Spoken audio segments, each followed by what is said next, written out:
Buenas tardes, bienvenidos a la Escuela de Arquitectura de la Universidad Politécnica de Madrid, a la Escuela de Madrid, a la presentación del libro La huella de un maestro y a este acto que en realidad es un acto de reconocimiento a un compañero nuestro, a un maestro, a un gran profesor que es el profesor Javier Carvajal. En primer lugar, quiero agradecer al Consejo Superior de Colegios de Arquitectos de España y a su presidente Jordi Lludevid el que hayan decidido hacer este acto de homenaje en esta escuela de arquitectura de Madrid. Muchas gracias por haber contado con nosotros y permitirnos participar en este acto.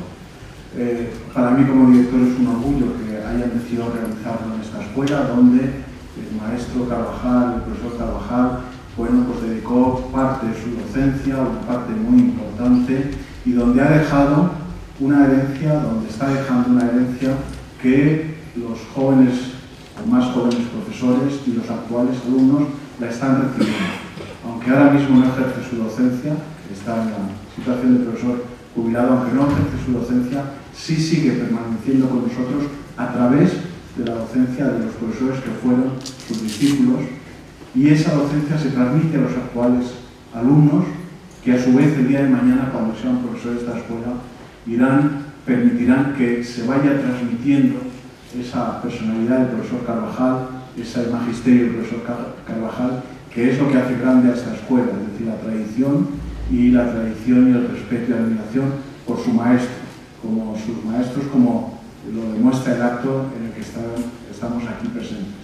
Decir que también se está retransmitiendo simultáneamente a la sala de grados que está a la derecha y al aula magna de esta escuela, porque la capacidad del salón de actos está ya completa y ya hemos dispuesto esos dos espacios para que se pueda realizar esta transmisión.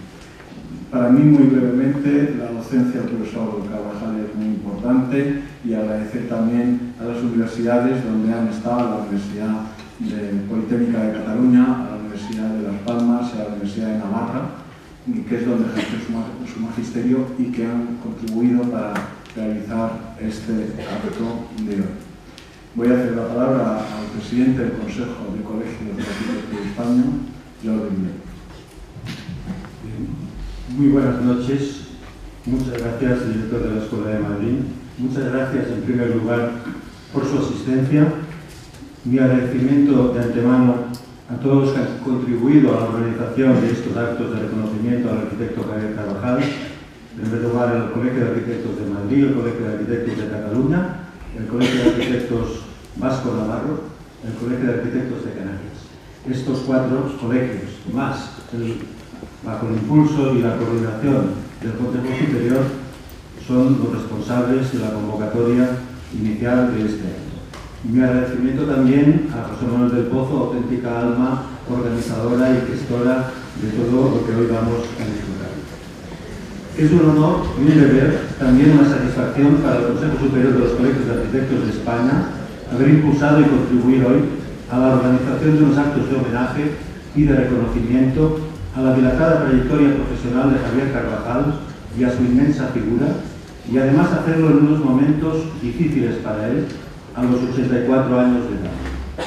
En realidad, reconocer públicamente la trayectoria de compañeros ilustres y magisterio incontestable resulta, hoy como ayer, necesario e imprescindible para una profesión como la nuestra, constantemente amenazada y acosada por la pérdida de sus valores primigenios.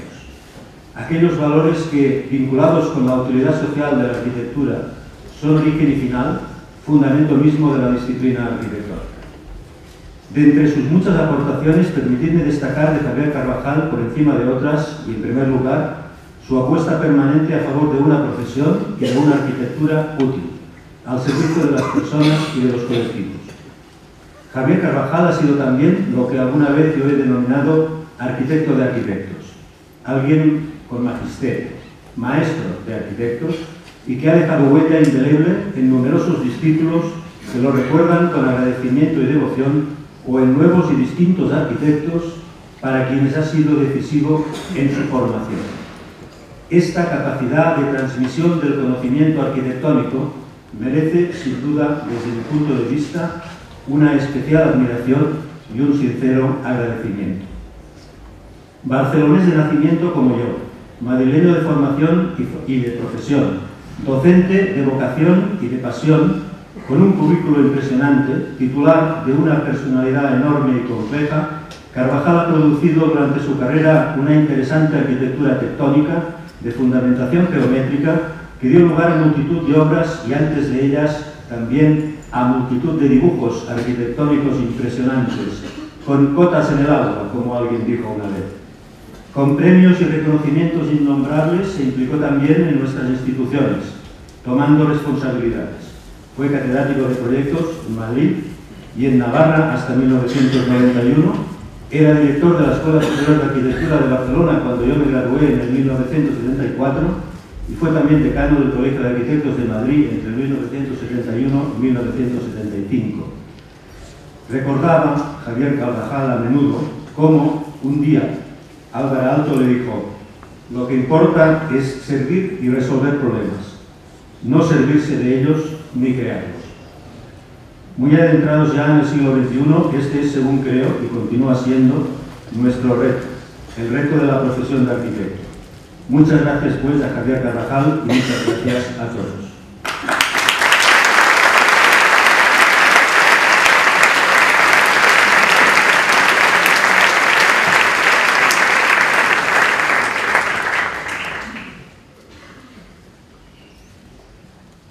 Buenas tardes. Después de la presentación de don Luis Malvado y de don Jordi Udell, simplemente les voy a avanzar un poco el programa en que consiste este acto.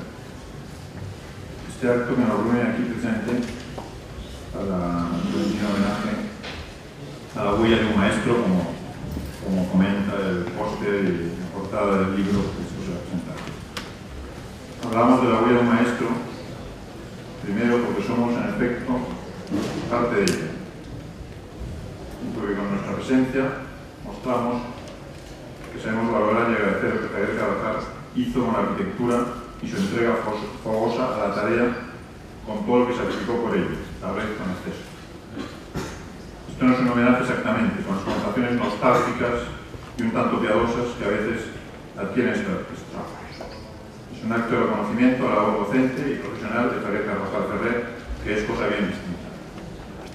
El acto, como se ha avanzado, ha sido promovido por don Jordi Udell, como presidente del Consejo Superior del Consejo de Arquitectos de España, por doña Paloma Sobrini, decana del Colegio de Arquitectos de Madrid, por Lluís Comerón, decano del Colegio de Arquitectos de Cataluña, y la Escuela de Arquitectura de la Universidad de Navarra.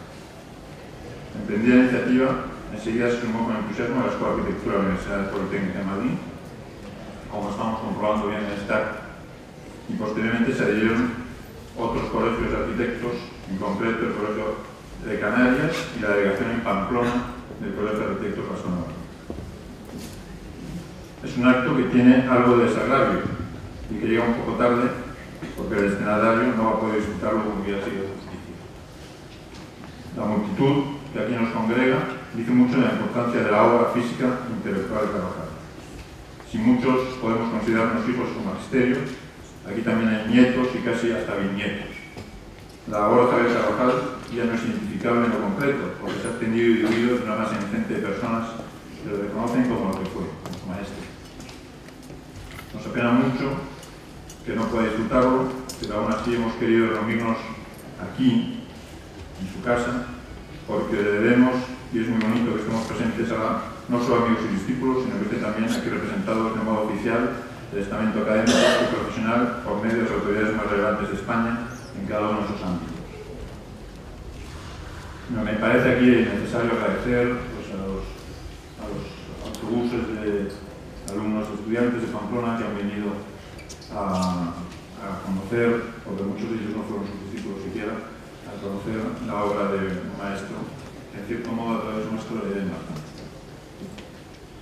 Es para mí una satisfacción por ese motivo presentar este acto en el que solo va a faltar la presencia de Javier. El orden, en principio, después de lo conocido hasta este momento, versa en la presentación por parte de Suso Aparicio, catedrático, amigo, discípulo, ayudante de Javier Carvajal, catedrático de esta escuela,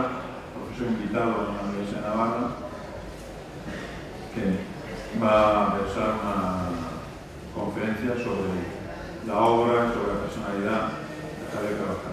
Suso, cuando quieras.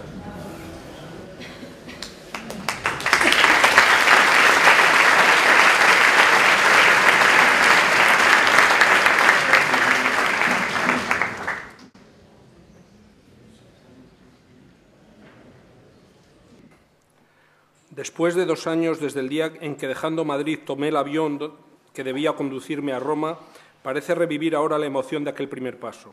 Salimos juntos 3 pensionados, 2 pintores y un arquitecto, y nuestra conversación, conocidos de la víspera, giraba una y otra vez sobre el tema común de la ciudad que debía acogernos horas más tarde. Para cada uno de nosotros, sin embargo, Roma tenía un peculiar acento, porque cada uno esperaba una lección distinta.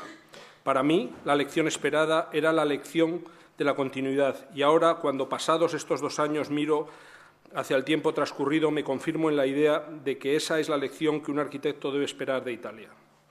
Iba a Roma con el firme propósito de adentrarme en la ciudad para que la ciudad, desde sus mosaicos, sus puentes, sus torres y sus cúpulas, me contara cómo se había realizado, cómo se está realizando día a día el milagro de su eterno renacer, viviendo la fidelidad al tiempo propio, el que Dios concede a cada hombre para vivirlo entero, dando fe de su propia vida. Desde el primer saludo a Roma, inolvidable Marqués de Lozoya, ¿cómo podré agradecer las paseatas romanas donde sencillamente, cordialísimamente, iban del maestro al discípulo abriéndose los tesoros de Roma en su vida cálida y rica? Desde el primer saludo a Roma fue la ciudad adentrándose en el alma, y cuando aquella primera noche, esa hora en la que el tramonto da a la urbe una luz incomparable y apoyado en el muro de la plaza de San Pedro, vi encenderse sus 1000 luces, mientras trataba, desde ese mirador invidiable de la Academia, de localizar las viejas cúpulas, las torres, los parques y las 7 colinas.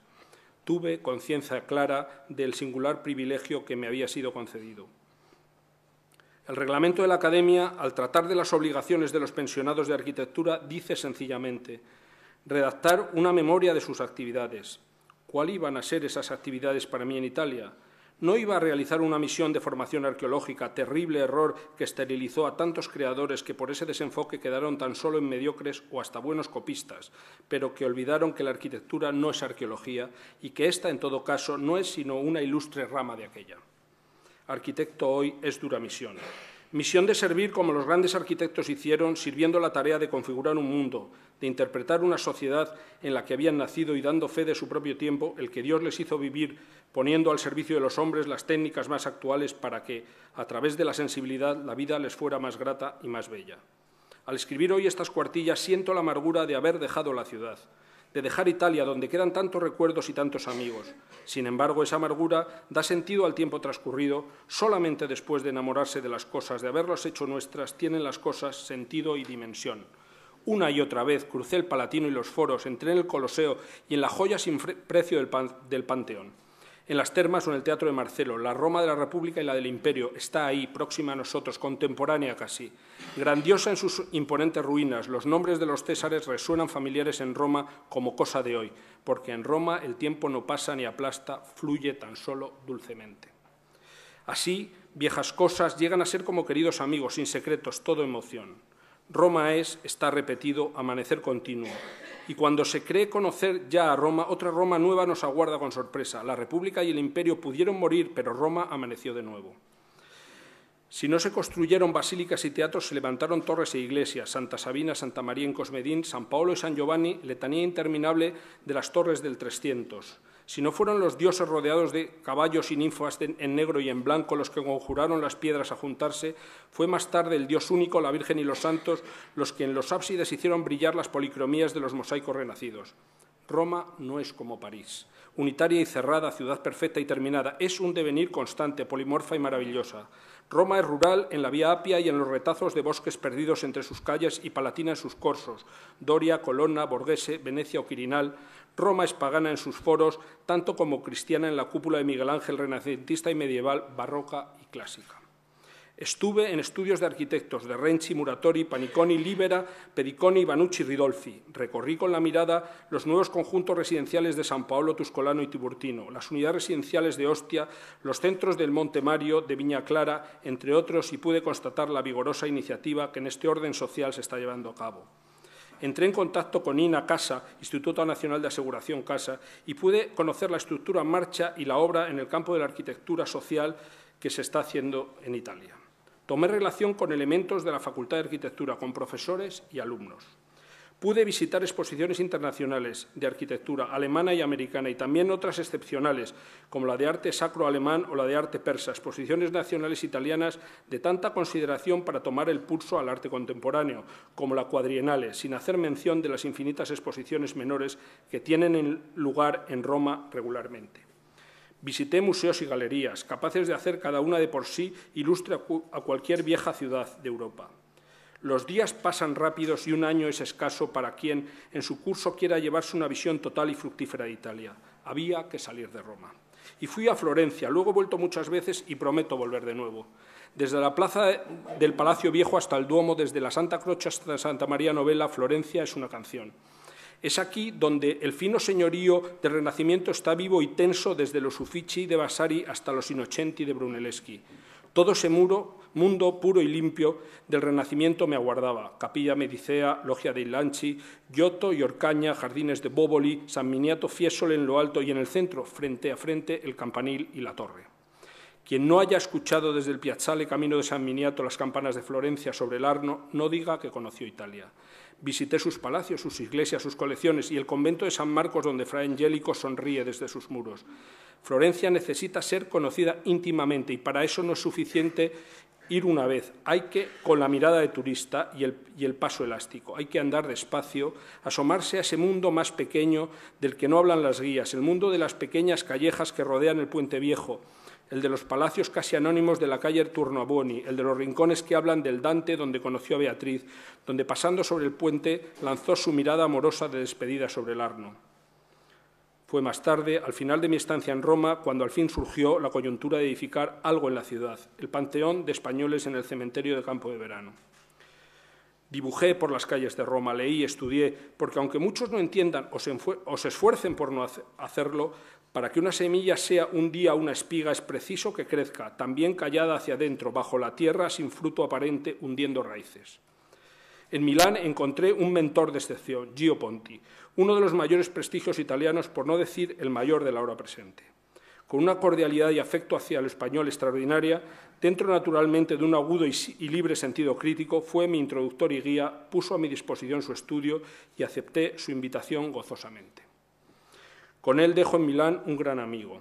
Crucé Nápoles hacia Pompeya y Ercolano a revivir las ciudades muertas. Paseando por las calles de la abundancia, entrando en la casa del fauno de los amorcillos dorados, en la Villa de los Misterios me parecía como si aguardara en cualquier recodo las voces del tabernero o del patricio sorprendidos, como yo, por el repentino fin de la ciudad. Asombrosa Italia. Seguí hacia el sur, hacia Paestum. También ahí el impacto es tremendo. La Magna Grecia ha dejado sobre Italia el regalo de sus asombrosas construcciones, casi intactas, rotundas y vigorosas. El sol se quiebra en las aristas de las columnas cuando llego y parece que los viejos templos resplandecen de oro en sus piedras tostadas, como tres colosos sobre la llanura. El templo de Poseidón, la basílica y el templo de Ceres nos golpea la imaginación con su acento lejano, más viejo aún que la palabra Roma. Era preciso verlo. De nada sirve conocer sobre los libros, de nada sirve saber que las cosas existen. Es preciso fundirse con ellas, verlas, tocarlas, acariciarlas casi, para captar la plenitud de su belleza y la lección de otros hombres que se afanaron para que nosotros tengamos conciencia de la necesidad de nuestro esfuerzo. Fue precisamente en esas fechas cuando se hizo el encargo del Panteón de Españoles en Roma, realizado más tarde con mi compañero de pensión, el arquitecto José García de Paredes, y el escultor también pensionado Joaquín Donaire. Y fue también entonces cuando los días de ese primer año llegan a su término, cuando llegó con ellos el encargo oficial de proyectar y dirigir el pabellón español de la 11ª Trienal de Milán. Parece que vivo de nuevo esos últimos días de octubre, que fueron también los últimos de mi año italiano. Y repasando como en un examen de conciencia los días transcurridos, creo sinceramente que han de pesar en mi formación de arquitecto, que no es sino mi peculiar manera de ser hombre.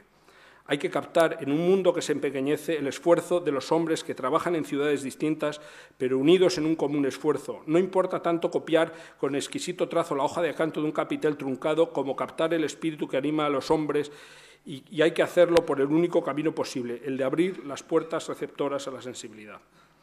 Hay que conseguir que nuestros arquitectos de hoy sean capaces de captar la belleza de un paisaje, el encanto de una música, el oculto mensaje de una columna partida sobre la campiña, porque el mundo del arte, del cual el arquitecto plenamente participa, no es un mundo de compartimentos estancos, sino un mundo total y armonioso. En el segundo año de mi pensión me propuse visitar todos los países de Europa para ver de cerca lo que en revistas y libros despierta desde el papel la imaginación de todo estudiante inquieto. El objetivo fue cubierto casi totalmente. Portugal, Inglaterra, Francia, Alemania, Suiza y Finlandia son los nombres incorporados a mi cuaderno de bitácora. ¿Cómo carecen de fundamento en la experiencia del conocimiento directo de Europa los temores provincianos del peligro de un internacionalismo inexistente? Lo que existe, pujante y vigorosa, es una manera de ser europea que en los momentos estelares de su cultura ha hablado con la misma voz desde Finisterre hasta los bosques de abetos de Finlandia. Es esta común cultura la que ha dado a la humanidad sus cumbres más prestigiosas. El románico, el gótico, el renacimiento, el barroco o el neoclásico no son sino etapas quemadas buscando en cada momento la expresión más idónea de sus momentos político, social y técnico. Es Europa la que hace 2 milenios ha creado las formas de cultura capaces de trascender razas y que aún hoy, rota por 1000 guerras, angustiada ante un futuro incierto, ofrece de nuevo al mundo su espíritu creador. ¿No es acaso Alemania la cuna de esa nueva arquitectura sobria, clara, limpia, donde el nombre de Emil Ludwig van der Rohe es como un hito de nuestro tiempo? ¿No es un suizo, Le Corbusier, quien en Francia, Marsella o Nantes eleva los bloques impresionantes de sus unidades discutidas, cerebrales y teóricas, pero siempre geniales, presentimiento y expresión de un futuro por venir, quien al mismo tiempo está construyendo la capital de la India? ¿No es acaso un austriaco, Neutra, quien ha construido las más bellas residencias de todos los tiempos y ha creado una de las más limpias arquitecturas de América? ¿No es acaso Marcel Breuer, el arquitecto europeo, serio y consciente, autor de ese magnífico palacio que ha de albergar la nueva sede de la UNESCO, síntesis de la cultura de nuestros días en París? Son nombres europeos los que hoy siguen dando su tono al mundo. Le Corbusier es un arquitecto sembrador de inquietudes y caminos, que no pretende tal vez con la arquitectura brutal y contundente que sin duda ha de quedar como prototipo de nuestro siglo angustioso, más que desvelar un mundo presentido. En París, donde en estos días se va a inaugurar el más sugestivo palacio de nuestra época, Breuer ha conseguido que el hormigón armado ocupe ya para siempre un lugar preeminente entre los más nobles materiales que un arquitecto contemporáneo pueda manejar. En este palacio, sede de la UNESCO, se han dado cita, como era de rigor que así fuera, los mayores maestros del arte contemporáneo. Picasso, Miró, Noguchi, Calder, Moore tienen en él el lugar que les corresponde como abanderados del arte nuevo, que ya empieza a no serlo para entrar en una mayoría de edad con esfuerzo conquistada. Fui a Inglaterra invitado por la Sociedad Hispánica de Oxford para dar una conferencia sobre arquitectura española. La cordialidad e interés que por las cosas de España encontré en todo el mundo pone una vez más de manifiesto cómo el contacto humano directo, saltando por encima de prejuicios históricos y actitudes políticas y colectivas, es la manera de que los pueblos se conozcan y hacer posible una vez más que la Sinfonía de Europa no se rompa contra un muro de incomprensiones y recelos. Viena es una de las grandes palabras que se pueden pronunciar en Europa. Viena es Europa misma. Aquí, entre las torres de San Esteban y el castillo Belvedere, junto al Hofburg y el Schönbrunn, se comprende Europa y se comprende también el drama que supuso para toda una cultura, para todo un modo de vida, la desaparición del Imperio de los Habsburgo. Milán fue en este segundo año un capítulo renovado del año anterior. El encargo de organizar, proyectar y dirigir el pabellón de España en la 11ª trienal, conjuntamente con García de Paredes, me obligó a rápidos viajes a España para tomar contacto con la Dirección General de Relaciones Culturales, con los expositores y con las casas que deberían proporcionar el material del montaje. Se logró una vez más para España la medalla de oro y así, por tercera vez, Coderch, Molesun y nosotros teníamos la alegría de ofrecerle a través de nuestro esfuerzo su presencia dentro del cuadro de honor de un certamen tan representativo como la Trienal milanesa. De nuestros días de trabajo nació una cordial amistad con algunos de los artistas finlandeses encargados del montaje de su pabellón. Tapio Virkala, Ruth Brick, Timo Sarpaneva y Gumerus nos animaron a visitar Finlandia, ofreciéndose a ser nuestros guías y enseñarnos cuanto se está haciendo allí en el campo de las artes aplicadas a industriales. De la proposición salió la decisión y a primeros de agosto me reuní con José María García de Paredes y Joaquín Vaquero Turcios en Mannheim para iniciar el viaje que tenía por objetivo Helsinki. Nuestra visita al estudio de Álvaro Aalto y a sus obras nos pusieron en contacto con una de las personalidades más acusadas del momento actual arquitectónico. Sus edificios tienen la juventud de sus primeras obras y una pléyade de jóvenes arquitectos que veneran al maestro están dando ya frutos de una arquitectura madura, personalísima y de una gran sensibilidad. Madame Gulischen, auténtica mecenas de la actividad artística finlandesa, nos invitó a su casa de Pori, la famosísima Villa Mairea, obra maestra del genio de Álvaro Aalto. A través del Báltico, de nuevo, regresamos a Copenhague y de ahí, ya por carretera, otra vez a Hamburgo. Es ahora cuando surge ante mí el recuerdo de la tragedia espantosa de Berlín. Si verdaderamente las artes son la expresión de un tiempo triste, expresión es el Berlín Oriental. Del Tercer Reich solo quedan en pie mutiladas las impresionantes construcciones de estadio, dando fe de un tiempo que con todos sus tremendos errores tuvo, sin embargo, un brillo de innegable grandeza. Visitamos cuanto es posible para ver los dos Berlines y con el alma encogida de angustia nos alejamos de esa tan martirizada ciudad. Al salir cruzamos ante la llama encendida sobre un pequeño monumento. Esta llama se apagará tan solo el día, dice la inscripción, en que Alemania haya recuperado su unidad. De Berlín fuimos a Braunschweig y de aquí por Hannover, deshaciendo el camino hasta Mannheim para seguir por Karlsruhe, Stuttgart, Ulm y Constanza, a través de Suiza, por Zürich, Altdorf, Andermatt y Bellinzona, Italia, cruzando la frontera por Chiasso. La pensión ha terminado. Han sido 2 años intensos de ver, de comparar, de juzgar y de aprender. 2 años que han de dejar huella en todo aquel que seriamente se haya propuesto captar la rica variedad y el esfuerzo de los hombres que con nosotros viven y que antes de nosotros trabajaron. Del arquitecto que salió de España hace 2 años, a poco de terminar su carrera, deseoso de conocer y aprender, del arquitecto que todo lo había aprendido en los libros al que hoy regresa, hay una diferencia profunda. Las cosas vistas alcanzan su verdadera magnitud, ocupan su sitio, y en tanto que unas se adelantan hacia primer plano, otras van desapareciendo hacia planos más lejanos. Conocer a otros hombres que con esfuerzo y tesón fueron abriendo camino a través de la incomprensión que les rodeaba, luchando con dificultades que muchas veces se les aparecieron como insuperables, y ver cómo de su voluntad sin flaquezas ha salido hoy una realidad nueva, es tal vez la mayor enseñanza que puede recibir quien aspira, en la medida de sus fuerzas, a recorrer parecidos caminos.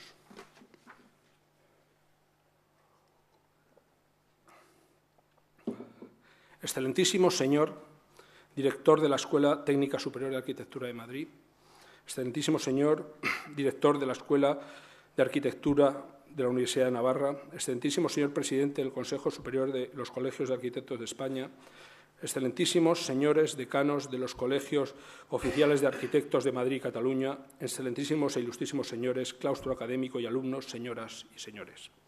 He creído pertinente comenzar mi intervención no con mis propias palabras, sino con algunas de la memoria realizada en 1957 por Javier Carvajal Ferrer, con motivo de la pensión de arquitectura en la Academia de Roma, y cuya aportación inédita a este acto no es un mérito mío, sino del profesor de esta escuela, Héctor Fernández Elorza.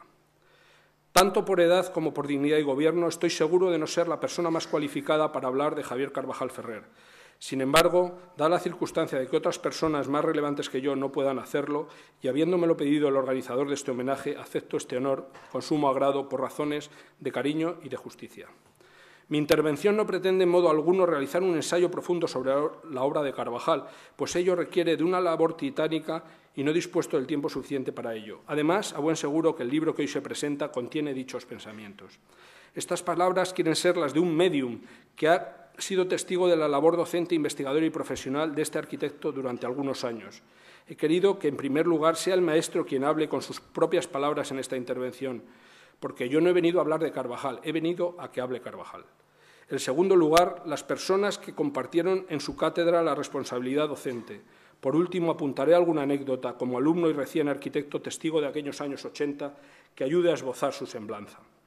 Como la mayoría de mi generación, conocí a Javier Carvajal a los 10 años, a través del libro de Historia de Primero de Bachillerato de Anaya. En efecto, en aquella última página del libro, un poco más allá de Picasso y Miró, al final de la página donde figuraban Le Corbusier y Oscar Niemeyer, aparecían 3 representantes de la arquitectura contemporánea de los 60, Miguel Fisac, Francisco Javier Saíz de Oiza y Javier Carvajal.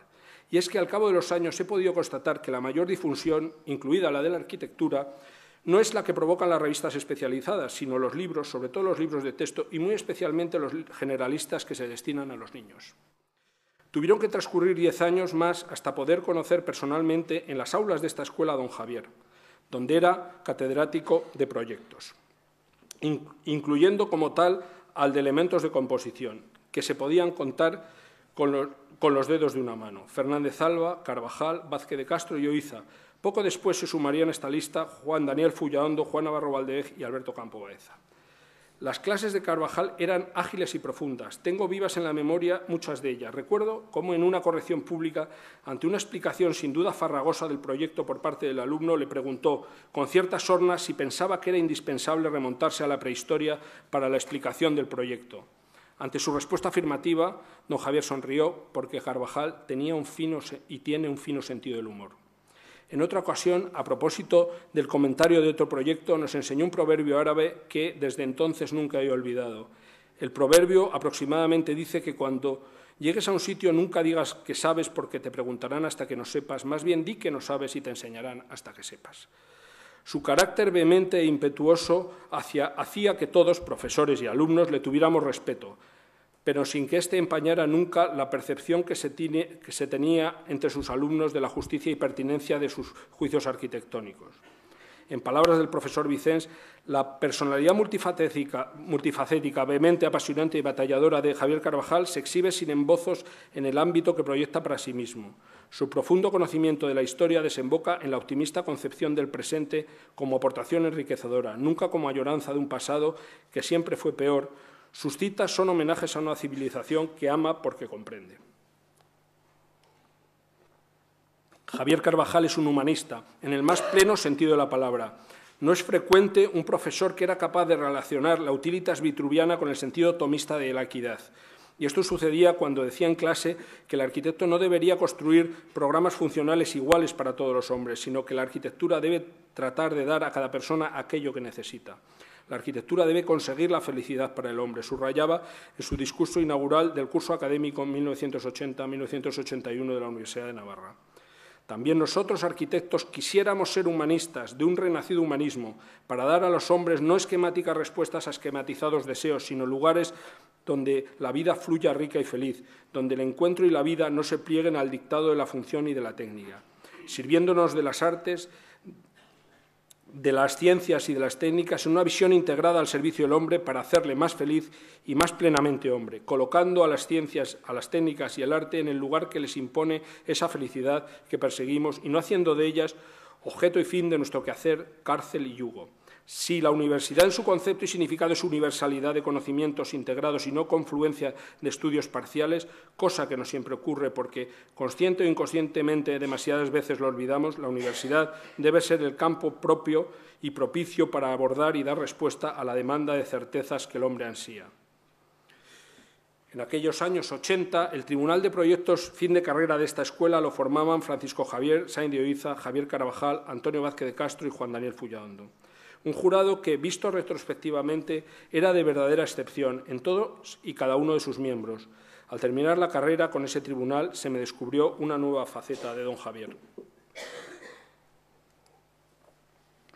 Más allá de su labor docente, que podría parecer distante, el maestro se reveló como una persona accesible y cercana, un compañero de excepcional experiencia a quien se podía llamar y preguntar. Y quiero decir esto con el énfasis suficiente. De quien ha comprobado cómo las personas de verdadera valía casi siempre coinciden con esta generosa disposición, mientras que algunas aplaudidas mediocridades necesitan parapetarse tras colaboradores y secretarias interminables. Carvajal, al que yo conocí con secretaria y conductor, siempre se ponía al teléfono o contestaba las llamadas de sus alumnos. Unos alumnos que, como yo, siempre llamábamos para pedirle algo, una carta de presentación para los miembros del Tribunal de Selección de la Academia de Roma, un consejo para construir con hormigón armado, su participación en algún ciclo de conferencias, etc. Y es que Javier Carvajal fue el primero que nos hizo conocer, al hablar con tanto entusiasmo, lo que era la Academia de Roma, en la que él ha sido uno de sus más ilustres pensionados. En mi caso, además, escribió una carta presentándome como candidato. Recuerdo cuando, al ir a recoger esta carta, conocí por primera vez su estudio en la calle Goya número 7, un ático en plena Plaza de Colón mirando la Biblioteca Nacional. La sala de espera estaba llena de títulos y honores capaces de hacer menguar a cualquier cliente. En su despacho, abierto sobre la citada plaza, había una gran mesa de dibujo sobre la que él estaba volcado, lápiz en mano, colocándose y quitándose las gafas continuamente. Al verme de pie allí, en su Santa Santorum, dejó todo y, sin ninguna prisa, comenzamos a hablar de Roma. Algo parecido a lo anteriormente escrito debió pensar Campo Baeza, a quien pertenece el puesto que ocupo hoy yo aquí ahora, pero no puede hacerlo por estar en un año sabático en Nueva York, al escribir en su texto de 1996, El aire cincelado, la arquitectura de Javier Carvajal. En resumen, todos los premios, todos los cargos todos los encargos, todas las publicaciones, todos los reconocimientos. Pero esto ya se sabe en nuestro país, es más que peligroso, imperdonable. Y de repente se hizo un largo silencio que él positivamente ha descrito como de exilio interior, y luego la luz, y en todo este tiempo y siempre su callada dedicación a la enseñanza. Más adelante, frecuenté el estudio durante unos 15 días, que fue el tiempo durante el cual algunos exalumnos suyos colaboramos con él en la realización de un concurso restringido, la rehabilitación del acceso y las oficinas que la cadena SER tenía y tiene en la Gran Vía madrileña, concurso en el que resultó vencedor. Aunque no volví a trabajar para él, seguí viéndole con asiduidad aquellos años previos a que yo fijara a finales de los 80 la residencia fuera de España. Siempre se interesaba por las ocupaciones académicas, profesionales e investigadoras de sus alumnos. Por ello, años después fue el presidente del tribunal que calificó mi tesis doctoral, en cuyo acto de lectura volvió a dar muestra de su generosidad y magnanimidad con sus positivos, acertados y sugerentes comentarios. La última vez que visité en su estudio a don Javier fue para pedirle consejo con motivo de la construcción de mi primera obra. Un consejo que solicité sucesivamente de él y de Miguel Fisac, y que no era otro que me dijeran sus recetas para ejecutar el hormigón armado. Carvajal y Fisac habían construido los hormigones más soberbios que yo conocía y quería que me enseñaran cómo hacerlos. Los dos lo hicieron. Don Javier me habló de los sistemas de encofrado, de las plantas de hormigón, del hormigón hecho a mano, del agua y de su absorción del encofrado, etc. Pero quizá la imagen más nítida que recuerdo es de aquellos años 80, cuando siendo yo un joven miembro de la Comisión de Cultura del Colegio de Arquitectos de Madrid, organizamos con ocasión de la Feria Arco los diálogos en vanguardia en los que se establecía un coloquio entre un arquitecto relevante y una personalidad de otra de las artes. Carvajal, como siempre receptivo y disponible, entabló una inteligente conversación llena de conocimiento con Andrea Dodorico sobre arquitectura y teatro. Entonces, como sigue sucediendo hoy, casi siempre inauguraciones y conferencias, esta noche es una excepción, tenían lugar los jueves por la tarde. Esta circunstancia hacía que Carvajal pusiera siempre la misma pega. A las 9 me tengo que ir, porque si no, no cojo el tren de las 9:30 a Pamplona. Ya lo sabíamos y le apurábamos lo suficiente sabiendo que le llevaríamos en moto muchas veces a la estación directamente. Y es que sus clases en Pamplona eran algo sagrado para él. Me consta que ir a Navarra no era tanto una obligación docente como ir a disfrutar dando clases, desconectando del ritmo madrileño. Al coincidir el centenario del nacimiento de Le Corbusier con la pertenencia a la Comisión de Cultura del Colegio de Arquitectos de Madrid, de un grupo de compañeros de la escuela organizamos un ciclo de conferencias para la conmemoración de la efeméride, para el que pedimos al profesor Carvajal que impartiera la conferencia de clausura. Como les he dicho al comienzo, no me gustaría ser el protagonista de mi participación hoy aquí, sino un mero intermediario. Es por ello que, al igual que ha sido el propio Carvajal quien con sus palabras ha iniciado esta intervención, querría que la misma no terminara con las mías, sino con las del maestro, hablando de Le Corbusier, extraídas de esa conferencia impartida en el COAN en junio de 1987. Aunque el vídeo no sea de excelente calidad, creo que es importante proyectarlo, más por lo que él se dice. Es un testimonio que no se ha visto, yo creo, hasta este momento, hace 30 años después de las palabras iniciales de la Academia de Roma.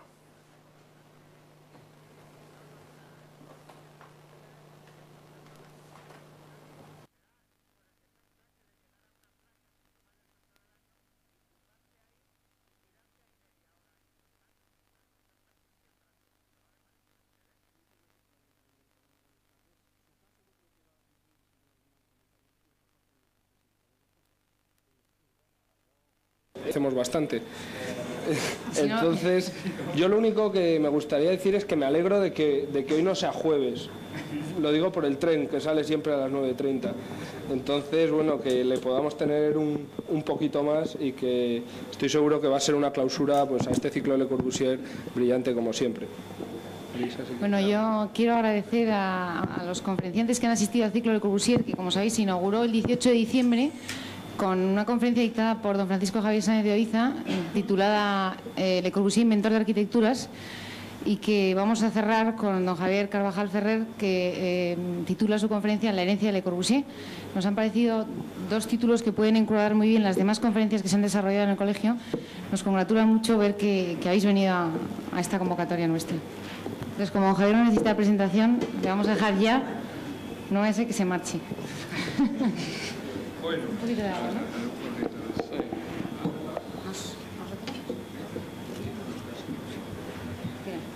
Bien, yo para empezar quiero darle las gracias a todos ustedes, a todos vosotros, mis queridos amigos, y cuando digo vosotros digo desde mis queridísimos amigos mayores que yo en dignidad de gobierno, concretamente a Luis Blanco Soler, a quien he saludado al entrar y que realmente pues, me emociona mucho tener entre mis oyentes y me coarta, porque sé lo mucho que sabe, sé lo mucho que es actor de alguna forma de lo que vamos a hablar, y también mis otros amigos, los recién llegados a la arquitectura, los recién incorporados a esta enorme emoción que es construir un mundo nuevo, y que todavía en la escuela pues naturalmente perciben ya esa especie de gran aventura, que es lo que Le Corbusier tal vez le hubiera gustado hablar con vosotros. A Le Corbusier no le hubiera gustado nada hablar de Le Corbusier. A Le Corbusier le hubiera gustado hablar de arquitectura y sobre todo le hubiera encantado, le hubiera gustado levantar en vosotros el entusiasmo, que es lo que hizo toda su vida, con esa cosa maravillosa, con esa prosa extraordinaria, que tal vez sea uno de los grandes factores que caracterizan al mayor arquitecto de los tiempos modernos.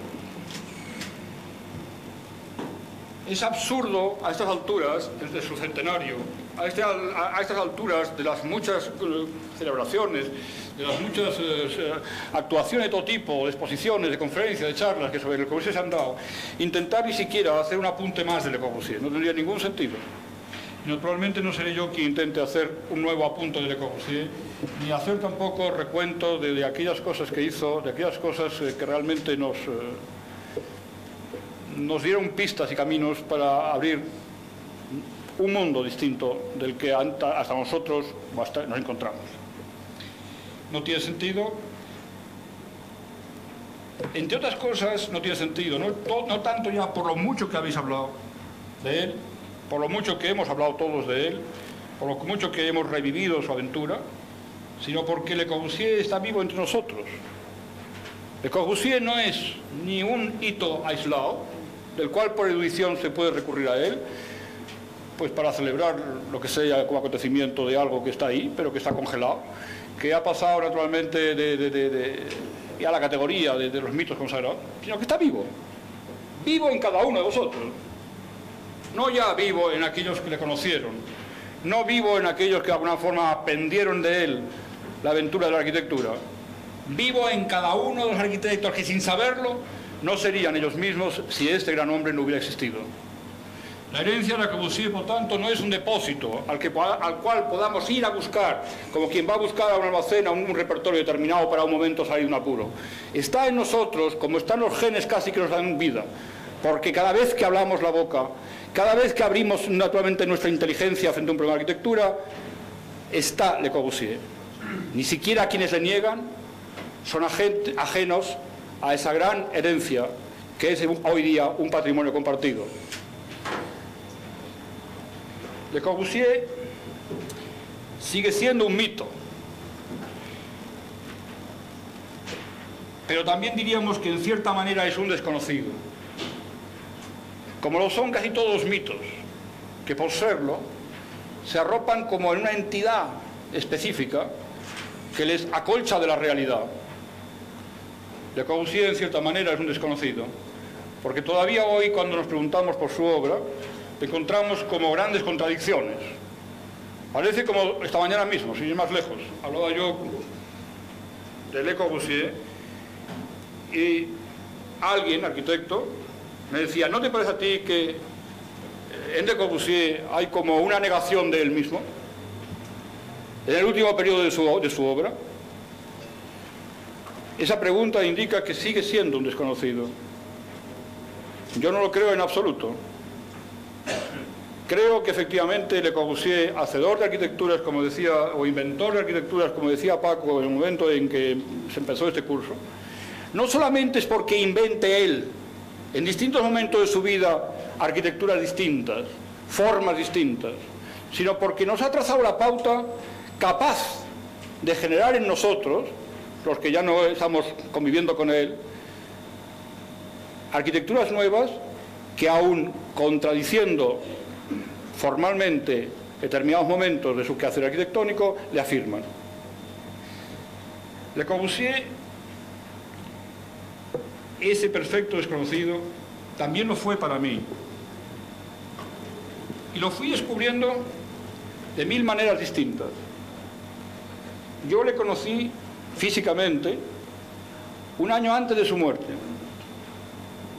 Un año antes de su muerte yo tuve el deseo de conocerle.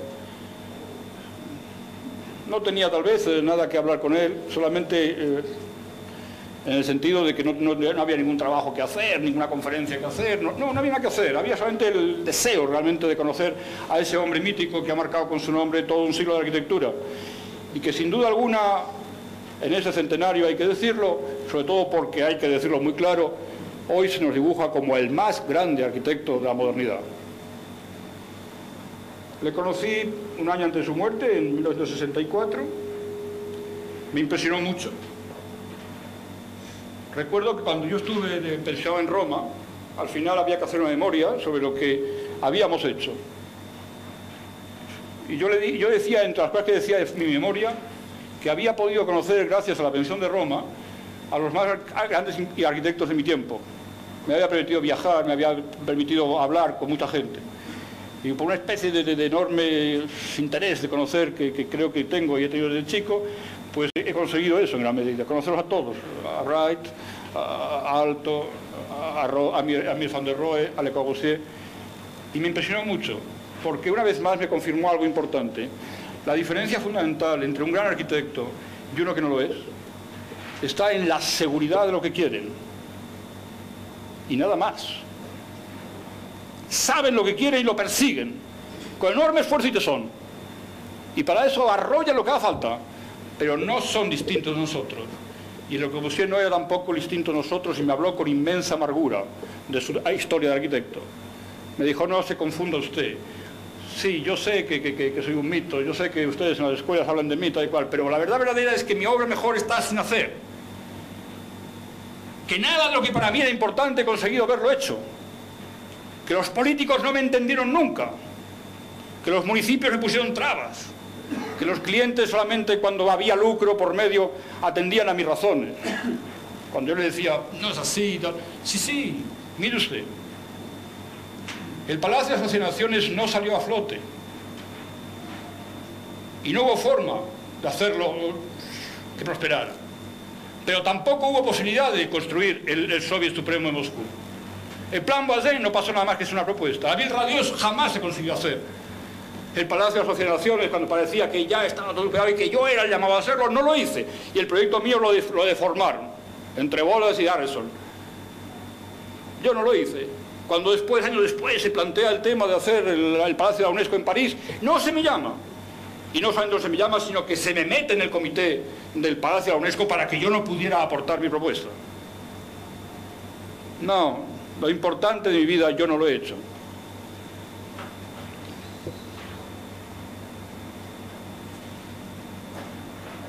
Le Corbusier ha hecho una gran obra, pero indudablemente, revisando con él, junto con él, las cosas que no hizo, realmente asombra la capacidad de voluntad de ese hombre que preparó para ustedes y para mí, para todos nosotros, vías de futuro. Le Corbusier es un gran arquitecto. Yo le conocí, pero también le conocí antes. Yo recuerdo que le conocí mucho antes, cuando era un niño y estaba enfermo en la cama durante los años de la guerra y no tenía juguetes para jugar. Le conocí entonces, le conocí en las páginas de blanco y negro, que yo intuitivamente recortaba para luego dibujarlas en cartón, pegarlas y armar arquitecturas que después, muy a posteriori, he sabido que eran de él.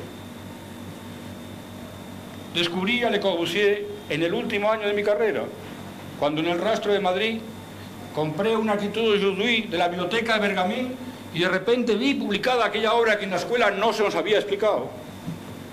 Y conocí, por lo tanto, en Le Corbusier, poco a poco, a través de imágenes deformadas, hasta que lo descubrí, yo creo que totalmente, en la exposición de Berlín del año 1957, donde coincidí por casualidad una gran exposición de Le Corbusier, donde al lado de unas maquetas prodigiosas, de madera, preciosas, de dibujos espléndidos, se exponía también la obra de escultura y de pintura de Le Corbusier.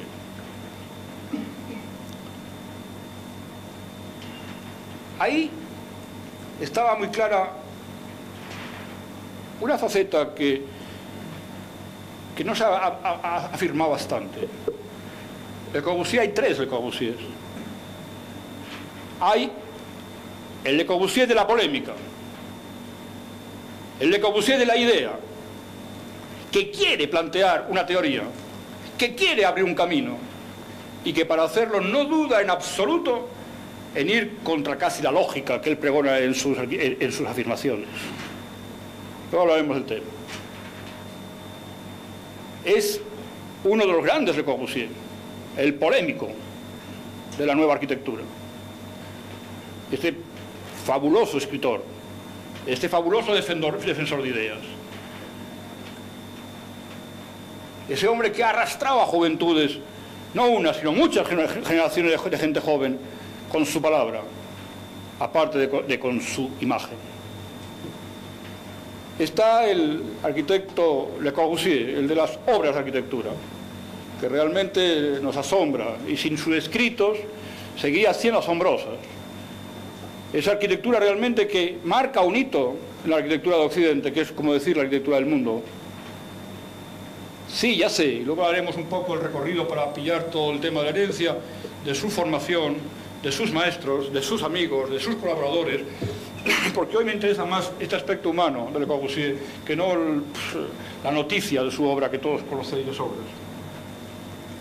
Y finalmente estaba el tercer Le Corbusier, que para mí es la gran revelación, el de sus dibujos y el de su escultura.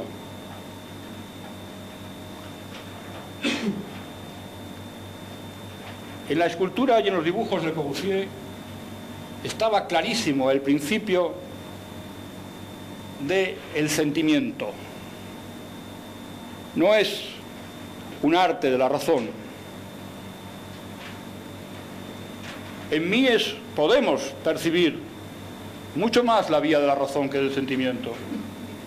Que duda cabe que en la formalización de la arquitectura de Mies, justamente labrada a través de esa actitud de la razón, encontramos también la emoción de la belleza pura. Pero en Le Corbusier es distinto. En Le Corbusier su escultura y su pintura no hacen ninguna invocación a la razón y hablan solamente de una voluntad expresiva de color y de forma. Y en ese impacto, en aquella exposición 57 para mí fue muy evidente, una pregunta se abrió camino, que no es justamente la que este profesor esta mañana me hablaba, la contradicción, sino algo más profundo. ¿Qué hay en Le Corbusier que hace que dentro de una inmensa homogeneidad se den actitudes tan diversas?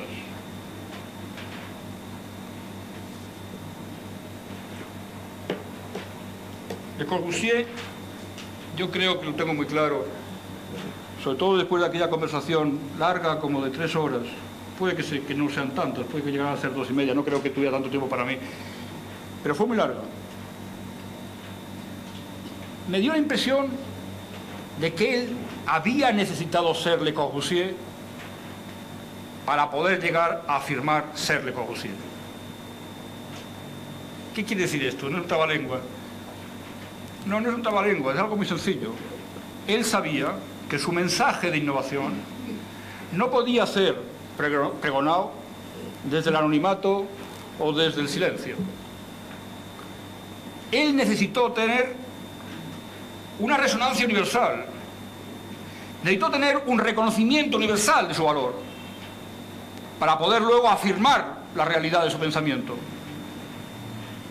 Le Corbusier era un hombre profundamente inteligente y sabía que en aquel momento, en la cultura de Occidente, en la cultura de Europa de aquel momento, no había vía para el sentimiento. A nosotros es muy distinto. Después de Heidegger, después de todos los movimientos existencialistas, después de Gabriel Marcel, después de Sartre, claro que hay vía para el sentimiento, pero no lo había en los años 19, 18 y 20. La única vía era la razón. El pensamiento occidental era un pensamiento racionalista.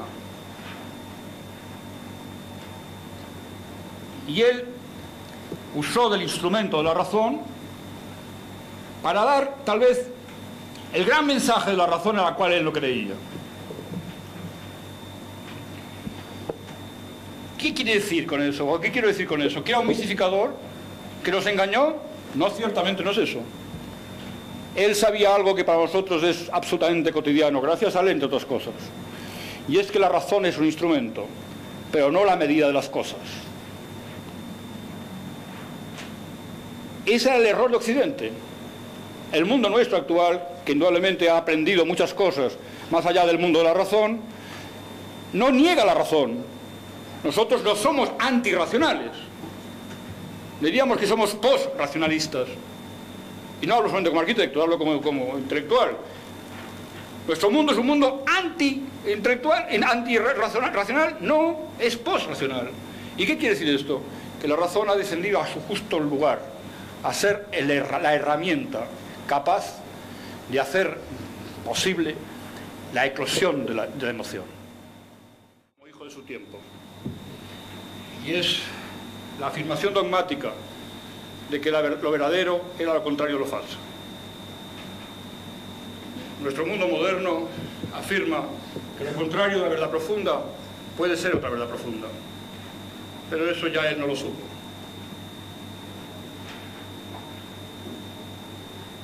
Fue Niels Bohr que lo proclamó después de la época de Le Corbusier.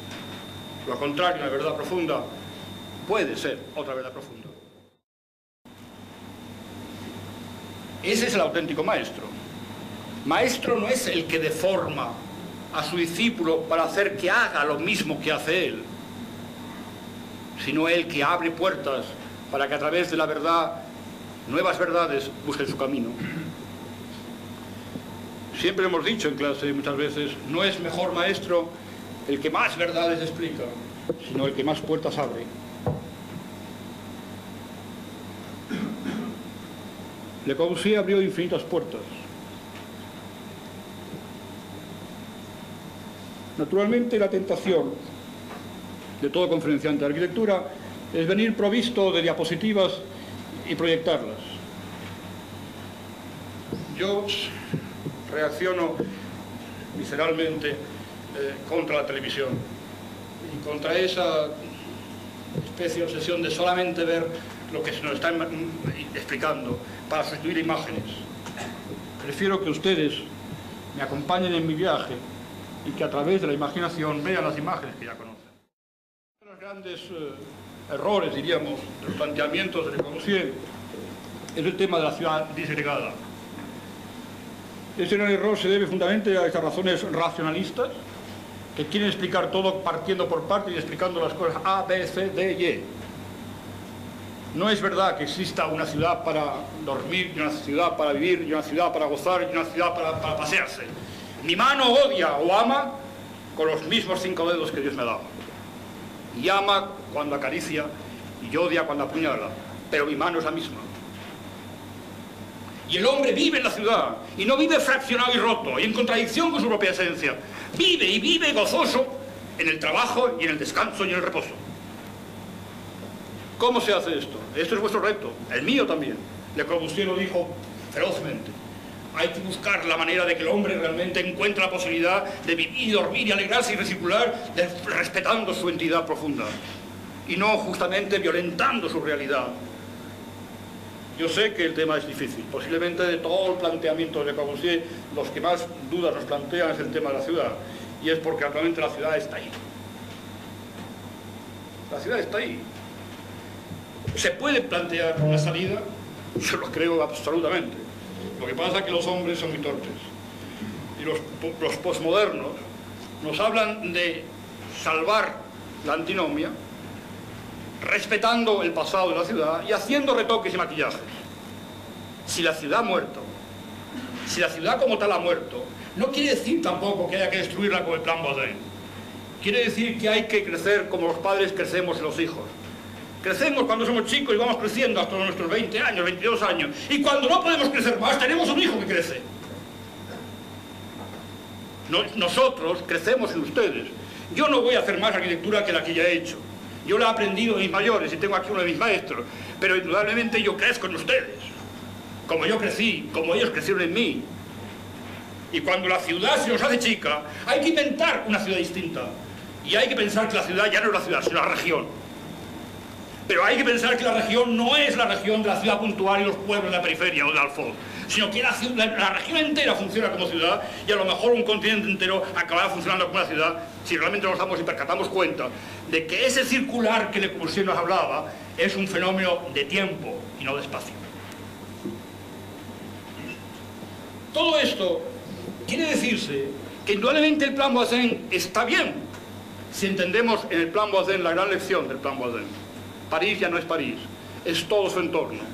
La ciudad no tiene que ser arrasada, sino que tiene que encontrar las bolsas de vegetación y de luz y de aire que necesita. Y la ciudad tiene que romper sus límites formados por la andadura de andar a pie o a caballo, y tiene que saber que camina en coche o con un vehículo de otro tipo, con un tren, con un metro.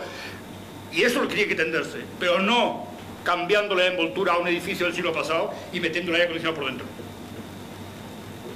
Cuando, ya lo he dicho muchas veces, lo digo una vez más, cuando al lado de mi estudio veo consolidar por 25 años una repugnante medianería por obra y gracia de una culta actitud municipal que prefiere conservar dos casas ruinosas en plena Plaza de Colón para ser respetuoso con la historia, lo que hace es ser absolutamente insolidario con el futuro. La ciudad se salva, pero se salva por el camino de Le Corbusier, haciendo realmente que la ciudad sea mucho más compleja, no mucho más simple. Dentro de esa misma línea está el tema de la arquitectura internacional y de la arquitectura autónoma.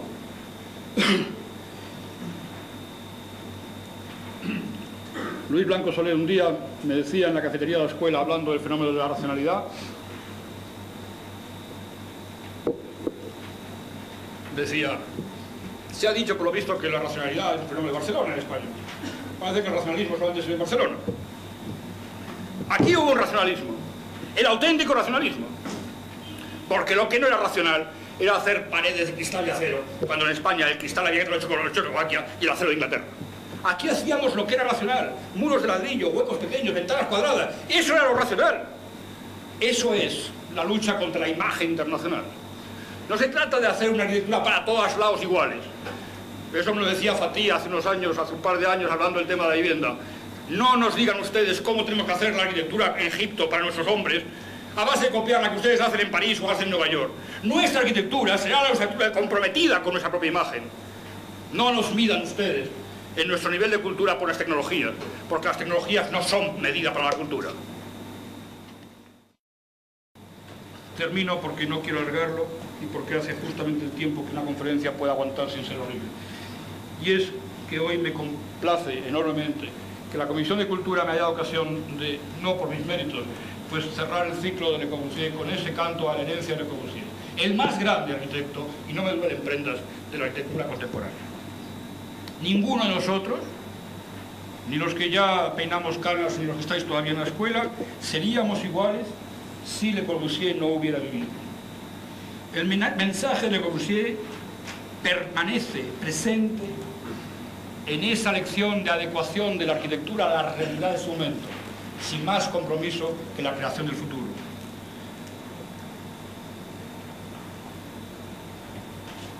Que la herencia de Le Corbusier radica en entender de una vez para todas que la arquitectura no son los estilos, sino los estilos son las formas en que la arquitectura cristaliza. Que la arquitectura es construcción, forma y esperanza, que la arquitectura es compromiso social. Le Corbusier, incomprendido, criticado por los que quisieron de alguna forma romper los lazos que les ligaban a la gratitud, es hoy para nosotros otra vez un camino abierto, justamente porque no nos impone una estricta forma de comportamiento. Le Corbusier, cuando se embarca en la aventura de Ronchamp, nos grita, sed libres. Cuando Le Corbusier se embarca en la aventura de Chandigarh, nos dice, ser creativos. Cuando Le Corbusier traza sus últimas líneas del museo, del Hospital de Venecia, nos dice, comprometernos hasta la muerte. Muchas gracias.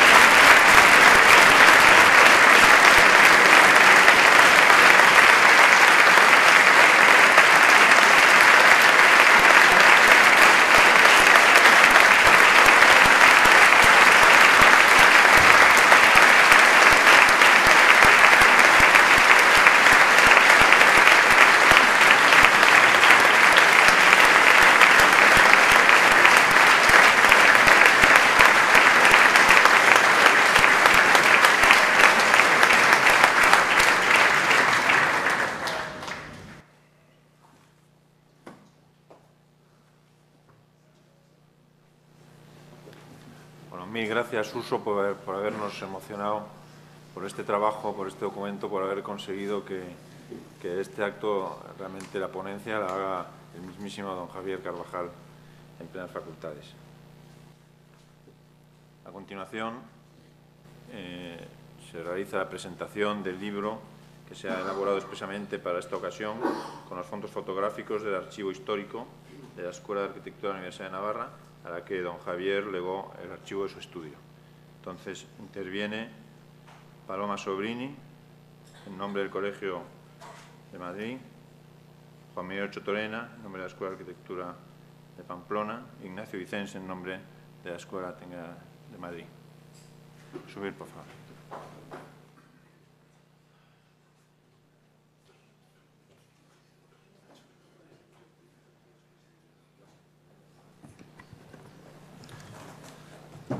La verdad es que se le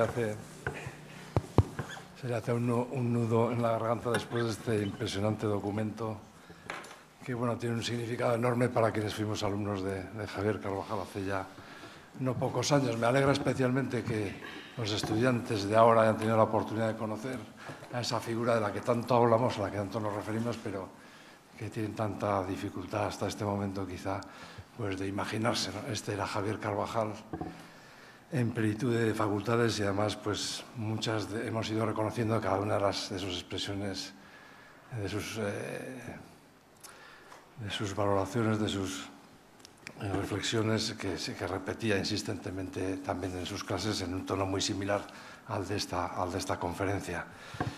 Yo me quedaría con dos frases especialmente que causan especialmente impacto de las palabras que le hemos escuchado hoy. Por una parte, pues esa caracterización de los grandes arquitectos como aquellos que tienen la seguridad de quien sabe lo que quiere, que es una idea que por lo menos a algunos nos ha quedado muy grabada y tratamos de transmitir con mucha insistencia a nuestros estudiantes, que en este momento podrán reconocerla, ¿no? Pues seguramente el origen de esta idea, de esta convicción, pues está ahí y se puede profundizar en ella más de lo que quizá parece, ¿no? Y la siguiente, la otra, pues esta famosa idea que Javier Carvajal refería a Le Corbusier, hablando de que él sigue vivo en todos nosotros. Yo creo que todo esto se puede decir en la misma medida, o bueno, en la misma, o desde luego una medida bastante similar de Javier Carvajal en nosotros y en nuestros propios alumnos, a los que, como antes ha subrayado Cucho Vallejo, pues tratamos de transmitirles cosas que hemos aprendido de él, ¿no? Bueno,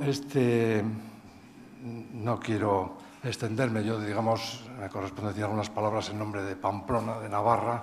Allí hemos tenido una experiencia muy especial que quizás es difícil de entender desde Madrid. Me ha hecho mucha ilusión escuchar esta referencia constante de Javier, a que tenía que coger el tren para ir a Pamplona. Nosotros también teníamos la percepción de que su venida a Pamplona para dar clase pues era para él muy importante. Sin duda para nosotros lo fue absolutamente importante. Durante 20 años Javier Carvajal viajó semanalmente a Pamplona para dar clase en tren o en un Jaguar plateado que duró quizá demasiados años y con el que más de una vez se jugó la vida en esas carreteras de Soria, que a primeras horas de la madrugada, en fin, pues tiene una señalización un poco precaria, por lo menos en aquella época, ¿no? Nosotros bueno, escuchamos a Javier Carvajal, que nos fascinó desde el primer momento.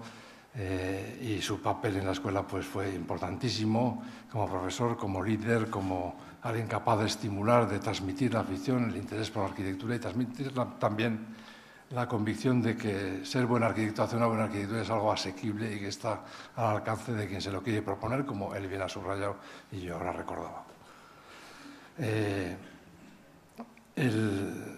Hemos querido, digamos, acompañar este homenaje de la publicación de un libro para que quedase constancia. Es un libro que se presenta en este momento, que está aquí, que está, como se ha dicho, recoge las fotografías, digamos, una reproducción de las fotografías que formaban parte de su archivo, del archivo que él legó, el Fondo Documental Javier Carvajal, así ha quedado denominado. Está incorporado al Archivo General de la Universidad de Navarra. Una reproducción de esas fotografías, unas bellas fotografías de sus edificios, junto con algunos textos de algunos de los que estamos interviniendo en este acto y fundamentalmente un texto del propio Javier Carvajal muy conspicuo, muy especial, que también ha sido citado antes por Jesús Aparicio, que es el discurso de inauguración del curso 80-81, o sea, de hace 30 años en la Universidad de Navarra, que aquel año correspondió a la Escuela de Arquitectura y se le confió a él, ¿no? Cada año el discurso de inauguración del curso de toda la universidad,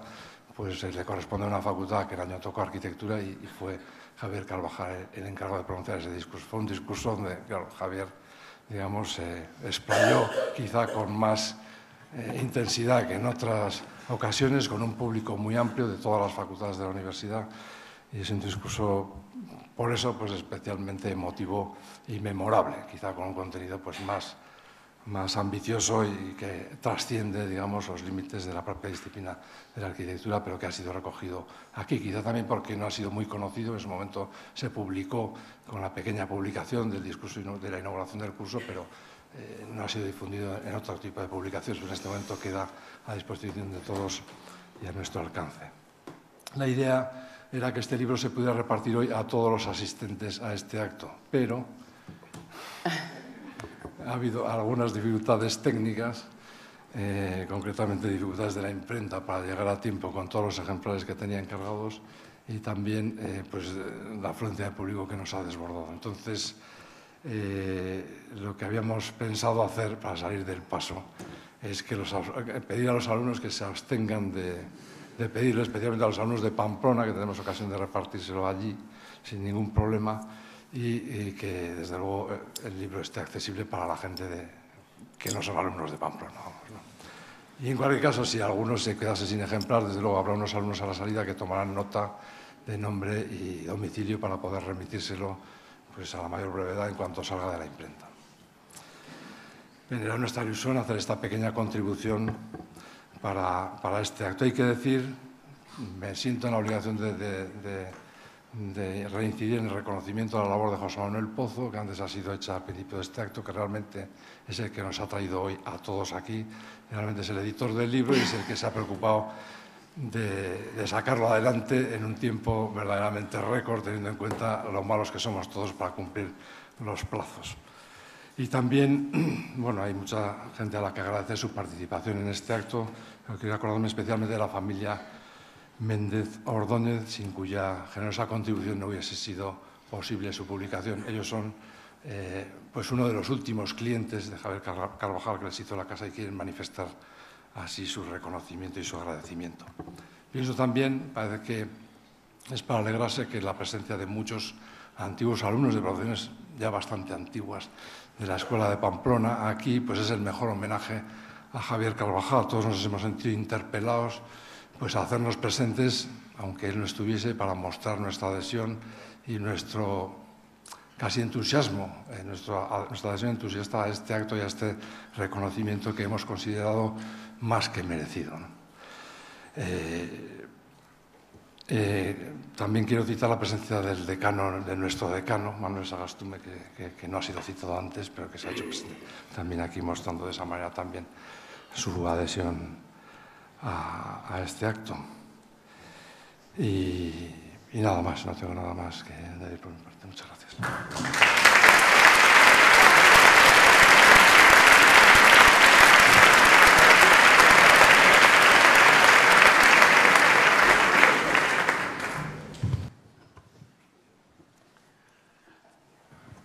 Queridos amigos de Javier Carvajal, después de este emocionante vídeo, de esta intervención de Javier, yo creo que lo que se impondría, si uno tuviera algo de vergüenza, es un silencio admirativo, callarse. Pero no sería un buen discípulo de Javier Carvajal si me callara. Permitidme un pequeño desahogo. El lunes pasado hablé en esta escuela a mis alumnos de primero de Javier Carvajal y de Paco Sáenz de Oiza. Dos grandes catedráticos, dos maestros de esta escuela. Mis alumnos son 60. Ninguno Ni uno solo de los 60 había oído hablar de ellos antes. Ninguno conocía sus obras, sus escritos, su labor en la escuela. Sic transit gloria mundi. Comprenderéis que me asaltará la tristeza y que inmediatamente surgiera la tentación de la crítica, de la descalificación, casi del insulto. Bueno, creo que la resistí. La crítica a la formación de los alumnos es muy fácil y posiblemente justa, pero lamentarse solo o criticar es lo mismo que no hacer nada. Es otra forma de descalificarnos a nosotros mismos. El desánimo es cobardía. La crítica sin acción no es más que pereza disfrazada. La cuestión, estando así las cosas, es ¿qué podemos hacer nosotros? ¿Qué hacemos nosotros? ¿Qué tenemos que hacer nosotros en la escuela? ¿Qué estamos haciendo? Esta cuestión se la planteó hace siglos cierto príncipe de Dinamarca. ¿Hacer o no hacer? ¿Actuar o resignarse? ¿Qué es más noble a vuestro juicio? ¿Sufrir con resignación una suerte adversa o alzarse contra las adversidades y, por el contrario, acabar con ellas? Pues nosotros hoy hemos optado por lo segundo. Hemos optado por la acción, porque no nos resignamos. Y queremos que aquellos ejemplos magníficos que una vez nos entusiasmaron a todos nosotros cuando éramos jóvenes, sigan también ahora entusiasmando a los jóvenes de hoy. La arquitectura española, lo sabemos todos, debe mucho al Carvajal arquitecto. La universidad debe más todavía al Carvajal profesor. Y este homenaje reconoce ambas deudas. Este homenaje que aúna a colegios profesionales y a escuelas de arquitectura nos dice a todos nosotros que es muy eficaz un ejercicio profesional íntimamente entrelazado, intrínsecamente unido a la enseñanza. Que eso nos ha ayudado a muchos de los que estamos aquí presentes y ayudará a muchísimos más todavía a recorrer caminos que antes han sido ya desbrozados personalmente, recorridos con esfuerzo, transitados, sufridos también en el caso de Javier. La universidad reconoce en Javier una entrega generosa, una dedicación heroica, una abnegación ejemplar, magnánima, desinteresada. Los colegios reconocen también en Javier una actividad profesional excepcional, una búsqueda constante de la excelencia, que no se arredraba nunca, por fuertes que fueran las dificultades. Todos nosotros hemos admirado en Javier ese ejemplo entusiasmado que no buscaba nunca lo fácil, que estaba siempre en pos de una exigencia disciplinar, de una búsqueda incansable de lo que él llamaba aquella belleza con razón de necesidad. Bien, ahora nos toca a nosotros recoger el legado que nos transmitió, que nos entregó, y entregarlo también nosotros, transmitirlo también nosotros, con nuestras propias palabras, pero con el mismo entusiasmo. Porque Javier es un maestro. Y ser maestro tiene que ver con un ejemplo que cunde, con una acción que supone un estímulo para los demás, con una vibración que se propaga cada vez en círculos más amplios, ¿no? La acción fundamental de Javier Carvajal en esta escuela y en Navarra y en Barcelona y en Las Palmas ha sido su maestría, su capacidad de convencer. Sabemos todos nosotros, después de conocerle, qué es la autoritas.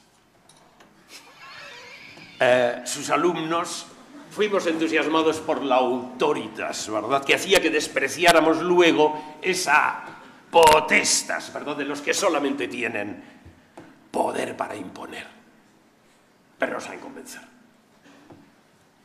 Muchas generaciones de arquitectos le debemos lo que somos. Sin él, como él decía de Le Corbusier, no seríamos lo que actualmente somos. Muchas generaciones de arquitectos le queremos por lo que ha hecho por nosotros. Y fijaos, esto no es irrelevante. Cuando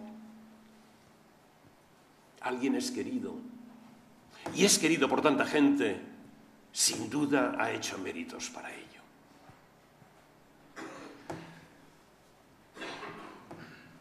Lamentablemente hoy no podemos decirle a Javier, en persona, cuánto le debemos tantos. Dios lo sabe. Y la ventaja es que lo sabe bien, incluso mejor que él, y sin duda mejor que nosotros. Felizmente, el que ve lo oculto, el que sabe premiar con el 100 por 1, no se deja ganar en generosidad. Que él le premie como solo él sabe. Y mientras tanto, sirva este homenaje y nuestra gratitud de sucedáneo.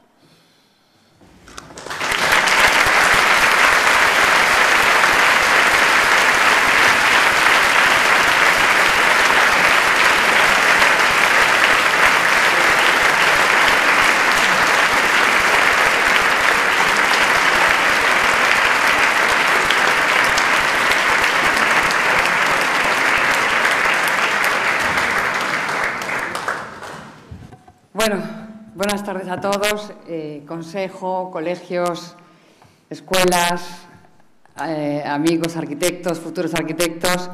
Yo creo, Nacho, que la mejor demostración de un alumno fantástico de Javier Carvajal la acabas de hacer. No solamente por tu fantástica arquitectura, sino por el que casi aquí nos arrollas. Es maravilloso. Para todos nosotros, Javier Carvajal es especial, porque todo en él es inmenso y es de esas personas que pasan por la vida dejando un profundísimo surco. Es de las personas que impresionan, que ilusionan, que a veces asustan y a muchas hizo llorar, pero que siempre se admiran. Yo creo que pocas personas han sabido como él plasmar y expresar sobre un papel con una prodigiosa facilidad las ideas arquitectónicas que nacían de su ilimitada vocación profesional. Su pasión por la arquitectura y su rigor le llevaron a una perfección arquitectónica que quizás no fuera suficientemente reconocida en nuestro país, pero indudablemente sí lo fue fuera de España. Creo también que difícilmente encontraremos a alguien que haya sabido, como él, llevar su vocación por la arquitectura, su compromiso personal con la arquitectura, no solo al mundo profesional, sino al académico docente, al institucional y al político. Fue en los años 70, cuando estaba decano del Colegio de Arquitectos de Madrid, que redactó el libro blanco de las enseñanzas de arquitectura. Y en los momentos actuales en los que hemos luchado tantísimo en defensa de nuestra profesión, por la categoría de nuestra titulación, por la calidad de nuestra enseñanza, valoramos más que nunca el compromiso de Javier con la enseñanza de la profesión de arquitecto. Él reunía las condiciones que, según Julián María, eran exigibles al buen docente: saber enseñar y querer enseñar. Hoy, como hija de amigo de Javier, como alumna después, como compañera de profesión, como decana del Colegio de Arquitectos de Madrid en representación de los colegios que estamos promoviendo este acto, en nombre de todos los demás colegios de España y en nombre de todos los arquitectos de España, quiero enviarte, Javier, mi reconocimiento más sincero y mi más cariñoso abrazo.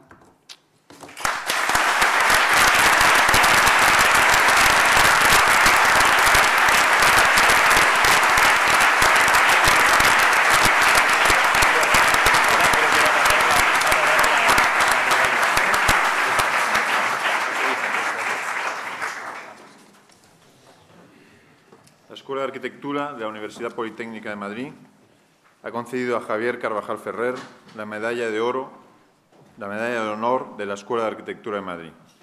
Hace entrega de la medalla Luis Maldonado, director de la Escuela de Arquitectura de la Universidad Politécnica de Madrid. Y en ausencia de Javier Carvajal, recoge la medalla su hijo, Javier Carvajal García Valdecasas.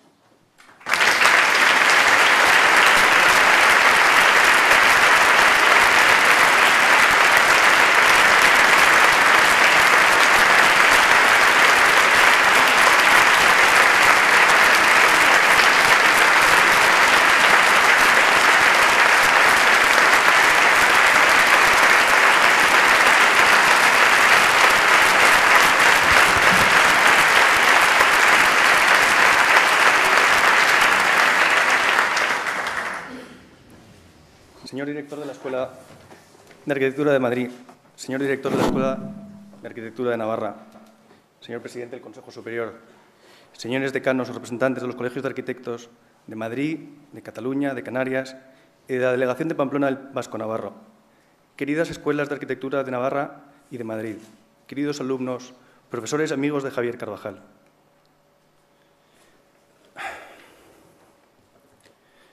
Estoy aquí en nombre de mi padre para dar las gracias a todas y cada una de las personas que han hecho posible que este acto de reconocimiento haya tenido lugar.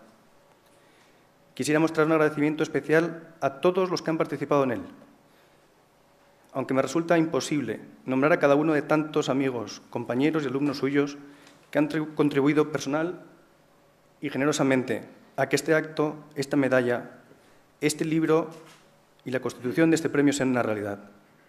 A todos, muchas gracias. No puedo ocultar la mezcla de alegría y tristeza en este acto, aún rehuyendo cualquier nostalgia. No soy yo quien debiera estar hablándoles, y quien debiera no lo puede hacer. Solo la enfermedad y la delicada situación de mi padre le han impedido estar con todos ustedes, como habría sido lo que él habría deseado, de haber podido. En esta escuela, su casa, en estos muros tan queridos por él, y con toda su inmensa familia de amigos, alumnos y compañeros. En nuestra querida España, tan necesitada de que entre todos la cuidemos más y en la que se ha olvidado tantas veces el reconocimiento de algunos, tiene un especial valor este acto. Este acto es muestra inequívoca de que hoy siguen siendo muchos, todos ustedes, los que están dispuestos a hacer justicia, de forma real, sincera y gratuita. Yo tampoco, Suso, vengo a hablar de la figura de Javier Carvajal, vengo a dar las gracias. Pero sí querría aprovechar esta oportunidad para transmitir cómo en estos años, su último exilio interior, ha seguido respirando arquitectura por cada uno de sus poros.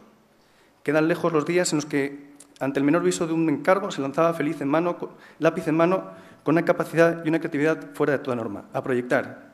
Poco importaba la madurez del encargo o la seriedad del mismo.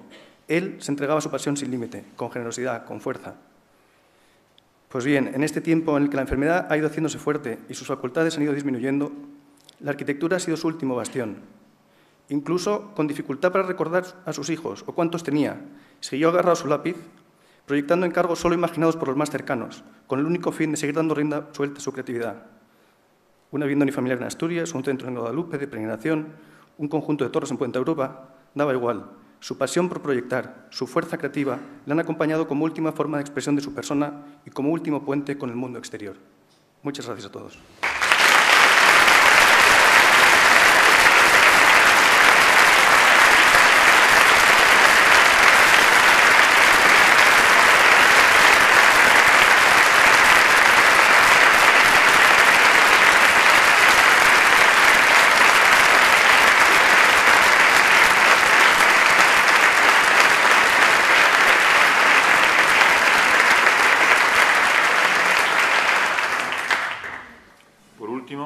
Mariano González Presencio, director de la Escuela de Arquitectura de la Universidad de Navarra, anunciará la creación del Premio Javier Carvajal.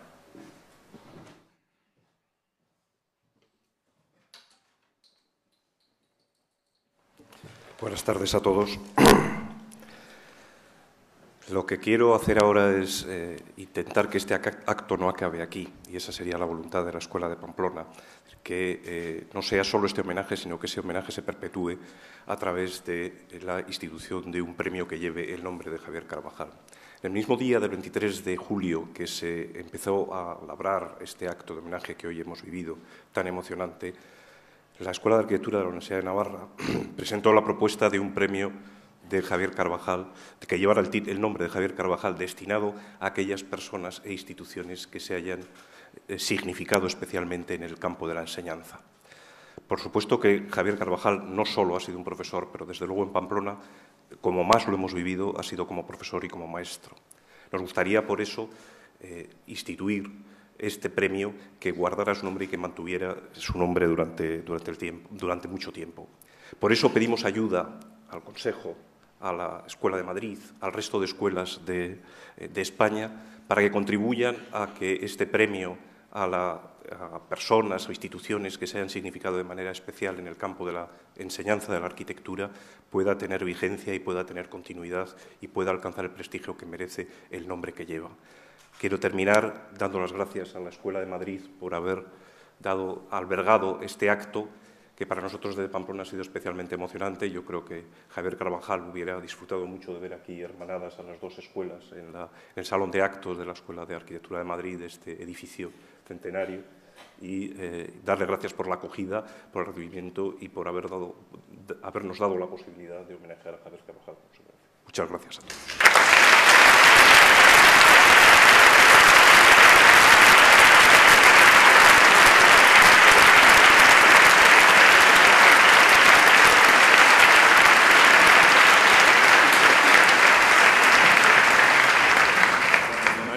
todos. La continuidad. Y ahora, cuando pasados estos 2 años miro hacia el tiempo transcurrido, me confirmo en la idea de que esa es la lección que un arquitecto debe esperar de Italia. Iba a Roma con el firme propósito de adentrarme en la ciudad para que la ciudad, desde sus mosaicos, sus puentes, sus torres y sus cúpulas, me contara cómo se había realizado, cómo se está realizando día a día el milagro de su eterno renacer, viviendo la fidelidad al tiempo propio, el que Dios concede a cada hombre para vivirlo entero, dando fe de su propia vida. Desde el primer saludo a Roma, inolvidable Marqués de Lozoya, ¿cómo podré agradecer las paseatas romanas donde sencillamente, cordialísimamente, iban del maestro al discípulo abriéndose los tesoros de Roma en su vida cálida y rica? Desde el primer saludo a Roma fue la ciudad adentrándose en el alma, y cuando aquella primera noche, esa hora en la que el tramonto da a la urbe una luz incomparable y apoyado en el muro de la plaza de San Pedro, vi encenderse sus 1000 luces, mientras trataba desde ese mirador invidiable de la Academia, de localizar las viejas cúpulas, las torres, los parques y las 7 colinas. Tuve conciencia clara del singular privilegio que me había sido concedido. El reglamento de la Academia, al tratar de las obligaciones de los pensionados de arquitectura, dice sencillamente: redactar una memoria de sus actividades. ¿Cuáles iban a ser esas actividades para mí en Italia? No iba a realizar una misión de formación arqueológica, terrible error que esterilizó a tantos creadores que por ese desenfoque quedaron tan solo en mediocres o hasta buenos copistas, pero que olvidaron que la arquitectura no es arqueología y que esta, en todo caso, no es sino una ilustre rama de aquella. Arquitecto hoy es dura misión. Misión de servir como los grandes arquitectos hicieron, sirviendo la tarea de configurar un mundo, de interpretar una sociedad en la que habían nacido y dando fe de su propio tiempo, el que Dios les hizo vivir, poniendo al servicio de los hombres las técnicas más actuales para que, a través de la sensibilidad, la vida les fuera más grata y más bella. Al escribir hoy estas cuartillas siento la amargura de haber dejado la ciudad, de dejar Italia, donde quedan tantos recuerdos y tantos amigos. Sin embargo, esa amargura da sentido al tiempo transcurrido. Solamente después de enamorarse de las cosas, de haberlas hecho nuestras, tienen las cosas sentido y dimensión. Una y otra vez crucé el Palatino y los foros, entré en el Coloseo y en la joya sin precio del Panteón. En las termas o en el Teatro de Marcelo, la Roma de la República y la del Imperio está ahí, próxima a nosotros, contemporánea casi. Grandiosa en sus imponentes ruinas, los nombres de los césares resuenan familiares en Roma como cosa de hoy, porque en Roma el tiempo no pasa ni aplasta, fluye tan solo dulcemente. Así, viejas cosas llegan a ser como queridos amigos, sin secretos, todo emoción. Roma está repetido, amanecer continuo. Y cuando se cree conocer ya a Roma, otra Roma nueva nos aguarda con sorpresa. La República y el Imperio pudieron morir, pero Roma amaneció de nuevo.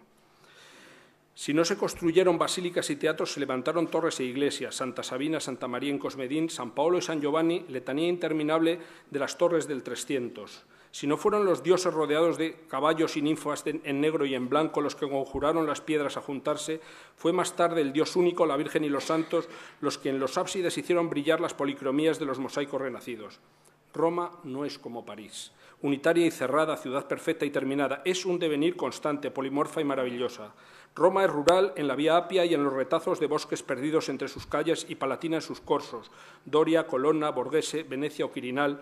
Roma es pagana en sus foros, tanto como cristiana en la cúpula de Miguel Ángel, renacentista y medieval, barroca y clásica. Estuve en estudios de arquitectos de Renzi, Muratori, Paniconi, Liber.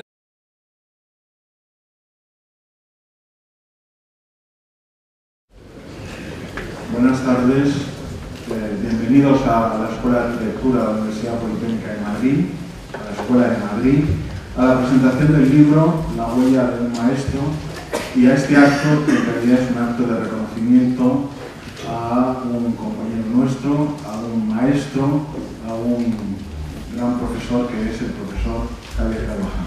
En primer lugar quiero agradecer al Consejo Superior de Colegios de Arquitectos de España y a su presidente Jordi Dudevit, el que hayan decidido hacer este acto de homenaje en esta escuela de arquitectura de Madrid. Muchas gracias por haber contado con nosotros y permitirnos participar en este acto. Para mí como director es un orgullo que hayan decidido realizarlo en esta escuela, donde el maestro Carvajal, el profesor Carvajal, bueno, pues dedicó parte de su docencia, una parte muy importante, y donde ha dejado una herencia, donde está dejando una herencia que los jóvenes o más jóvenes profesores y los actuales alumnos la están recibiendo. Aunque ahora mismo no ejerce su docencia, está en la situación de profesor jubilado, aunque no ejerce su docencia, sí sigue permaneciendo con nosotros a través de la docencia de los profesores que fueron sus discípulos, y esa docencia se transmite a los actuales alumnos, que a su vez el día de mañana, cuando sean profesores de esta escuela, permitirán que se vaya transmitiendo esa personalidad del profesor Carvajal, ese magisterio del profesor Carvajal, que es lo que hace grande a esta escuela, es decir, la tradición y el respeto y la admiración por su maestro, como sus maestros, como lo demuestra el acto en el que estamos aquí presentes. Decir que también se está retransmitiendo simultáneamente a la sala de grados que está a la derecha y al aula magna de esta escuela, porque la capacidad del salón de actos está ya completa y ya hemos dispuesto esos dos espacios para que se pueda realizar esta transmisión. Para mí, muy brevemente, la docencia del profesor Carvajal es muy importante, y agradecer también a las universidades donde han estado, a la Universidad Politécnica de Cataluña, a la Universidad de Las Palmas y a la Universidad de Navarra, que es donde ejerce su magisterio y que han contribuido para realizar este acto de hoy. Voy a hacer la palabra al presidente del Consejo de Colegios de Arquitectos de España, Jordi Dudevit. Muy buenas noches. Muchas gracias, director de la Escuela de Madrid. Muchas gracias, en primer lugar, por su asistencia. Mi agradecimiento de antemano a todos los que han contribuido a la organización de estos actos de reconocimiento al arquitecto Javier Carvajal. En primer lugar, al Colegio de Arquitectos de Madrid, el Colegio de Arquitectos de Cataluña, el Colegio de Arquitectos Vasco-Navarro, el Colegio de Arquitectos de Canarias.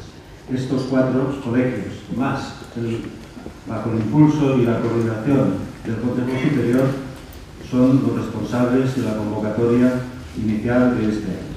Mi agradecimiento también a José Manuel del Pozo, auténtica alma organizadora y gestora de todo lo que hoy vamos a disfrutar. Es un honor y un deber, también una satisfacción para el Consejo Superior de los Colegios de Arquitectos de España, haber impulsado y contribuir hoy a la organización de unos actos de homenaje y de reconocimiento a la dilatada... Javier Carvajal hizo con la arquitectura y su entrega fogosa a la tarea con todo lo que sacrificó por ello, tal vez con exceso. Esto no es un homenaje exactamente, con las connotaciones nostálgicas y un tanto piadosas que a veces adquieren esta orquesta. Es un acto de reconocimiento a la labor docente y profesional de Javier Carvajal Ferrer, que es cosa bien distinta.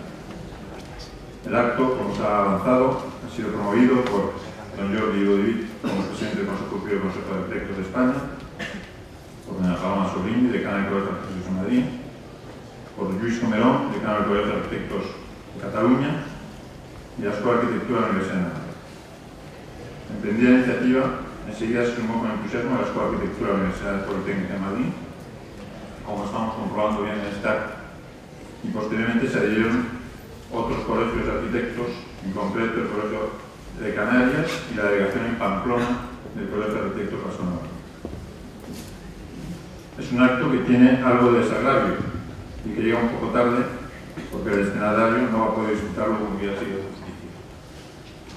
La multitud que aquí nos congrega dice mucho de la importancia de la obra física e intelectual de Carvajal. Si muchos podemos considerarnos hijos de su magisterio, aquí también hay nietos y casi hasta bisnietos. La obra de Javier Carvajal ya no es identificable en lo concreto, porque se ha extendido y dividido de una masa ingente de personas que lo reconocen como lo que fue, como maestro. Nos apena mucho que no pueda disfrutarlo, pero aún así hemos querido reunirnos aquí, en su casa, porque le debemos, y es muy bonito que estemos presentes ahora, no solo amigos y discípulos, sino que esté también aquí representados de modo oficial el estamento académico y profesional por medio de las autoridades más relevantes de España en cada uno de esos ámbitos.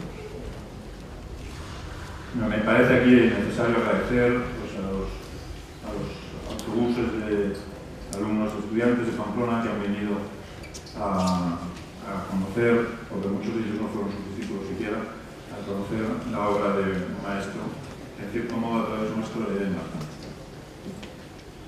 Es para mí una satisfacción por ese motivo presentar este acto en el que solo va a faltar la presencia de Javier. El orden, en principio, después de lo conocido hasta este momento, versa en la presentación por parte de Suso Aparicio, catedrático, amigo, discípulo, ayudante de Javier Carvajal, catedrático de esta escuela, profesor invitado en la Universidad de Navarra, que va a versar una conferencia sobre la obra, sobre la personalidad de Javier Carvajal. Suso, cuando quieras.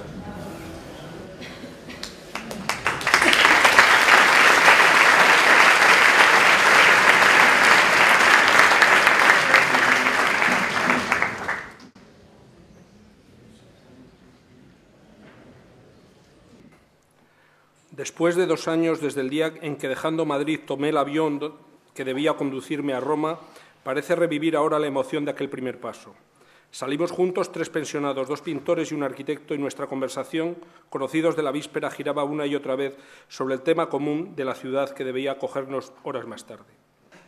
Para cada uno de nosotros, sin embargo, Roma tenía un peculiar acento, porque cada uno esperaba una lección distinta.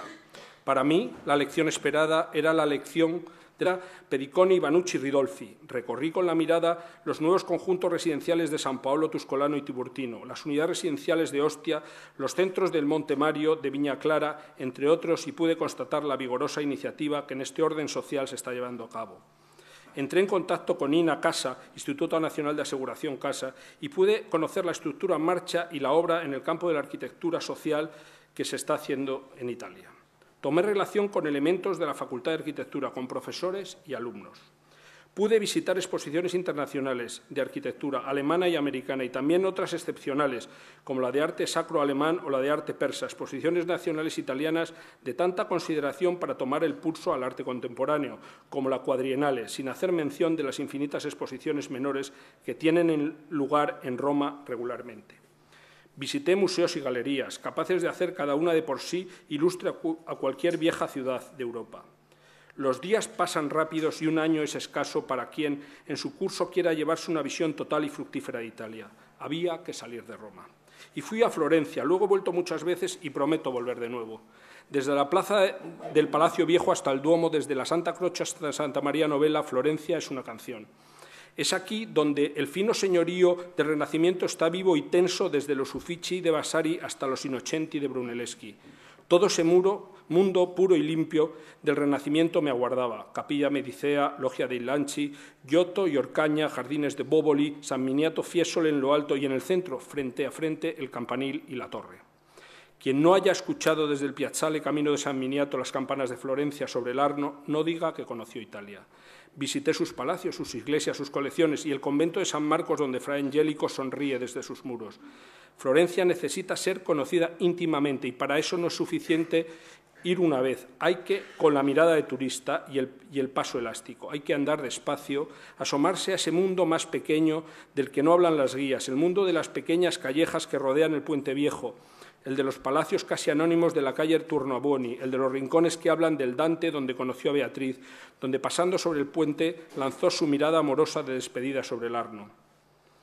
Fue más tarde, al final de mi estancia en Roma, cuando al fin surgió la coyuntura de edificar algo en la ciudad, el Panteón de Españoles en el cementerio de Campo de Verano.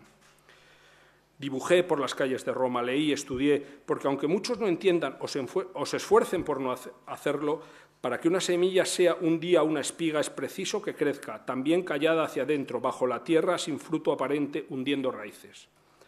En Milán encontré un mentor de excepción, Gio Ponti, uno de los mayores prestigios italianos, por no decir el mayor de la hora presente.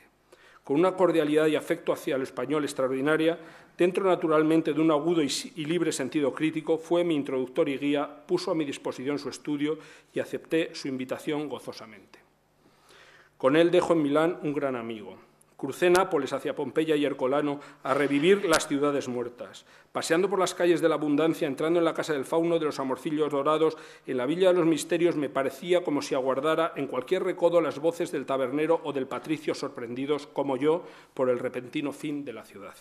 Asombrosa Italia. Seguí hacia el sur, hacia Paestum. También ahí el impacto es tremendo. La Magna Grecia ha dejado sobre Italia el regalo de sus asombrosas construcciones, casi intactas, rotundas y vigorosas.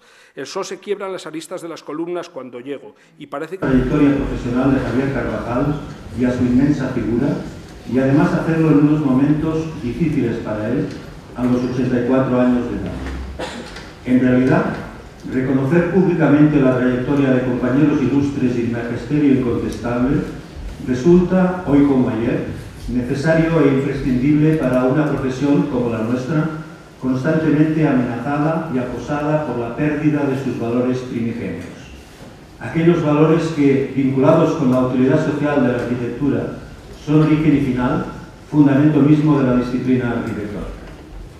De entre sus muchas aportaciones, permitidme destacar de Javier Carvajal, por encima de otras, y en primer lugar, su apuesta permanente a favor de una profesión y de una arquitectura útil, al servicio de las personas y de los colectivos.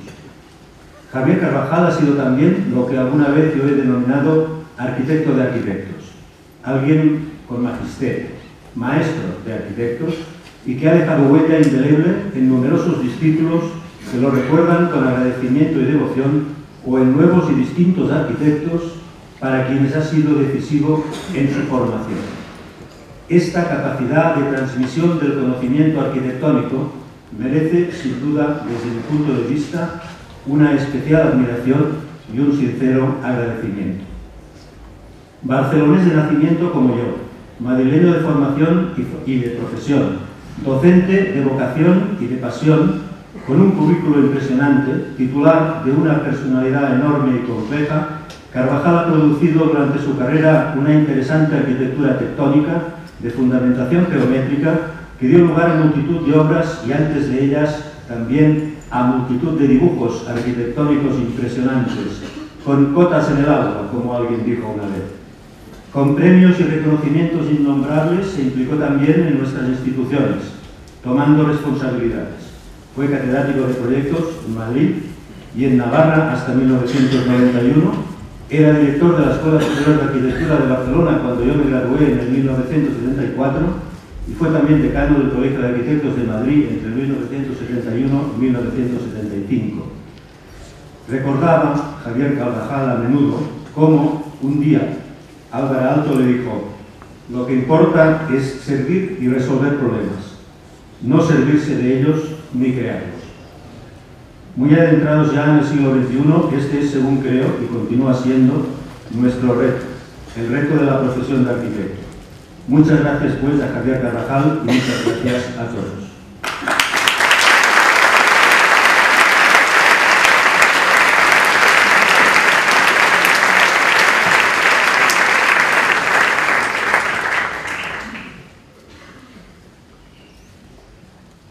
Buenas tardes. Después de la presentación de don Luis Malvado y de don Jordi Ludey, simplemente les voy a dar un poco el programa en que consiste este acto. Este acto me lo reúne aquí precisamente para rendir homenaje a la huella de un maestro, como comenta el póster y la portada del libro que esto se presenta. Hablamos de la huella de un maestro, primero porque somos, en efecto, parte de ella. Y porque con nuestra presencia mostramos que sabemos valorar y agradecer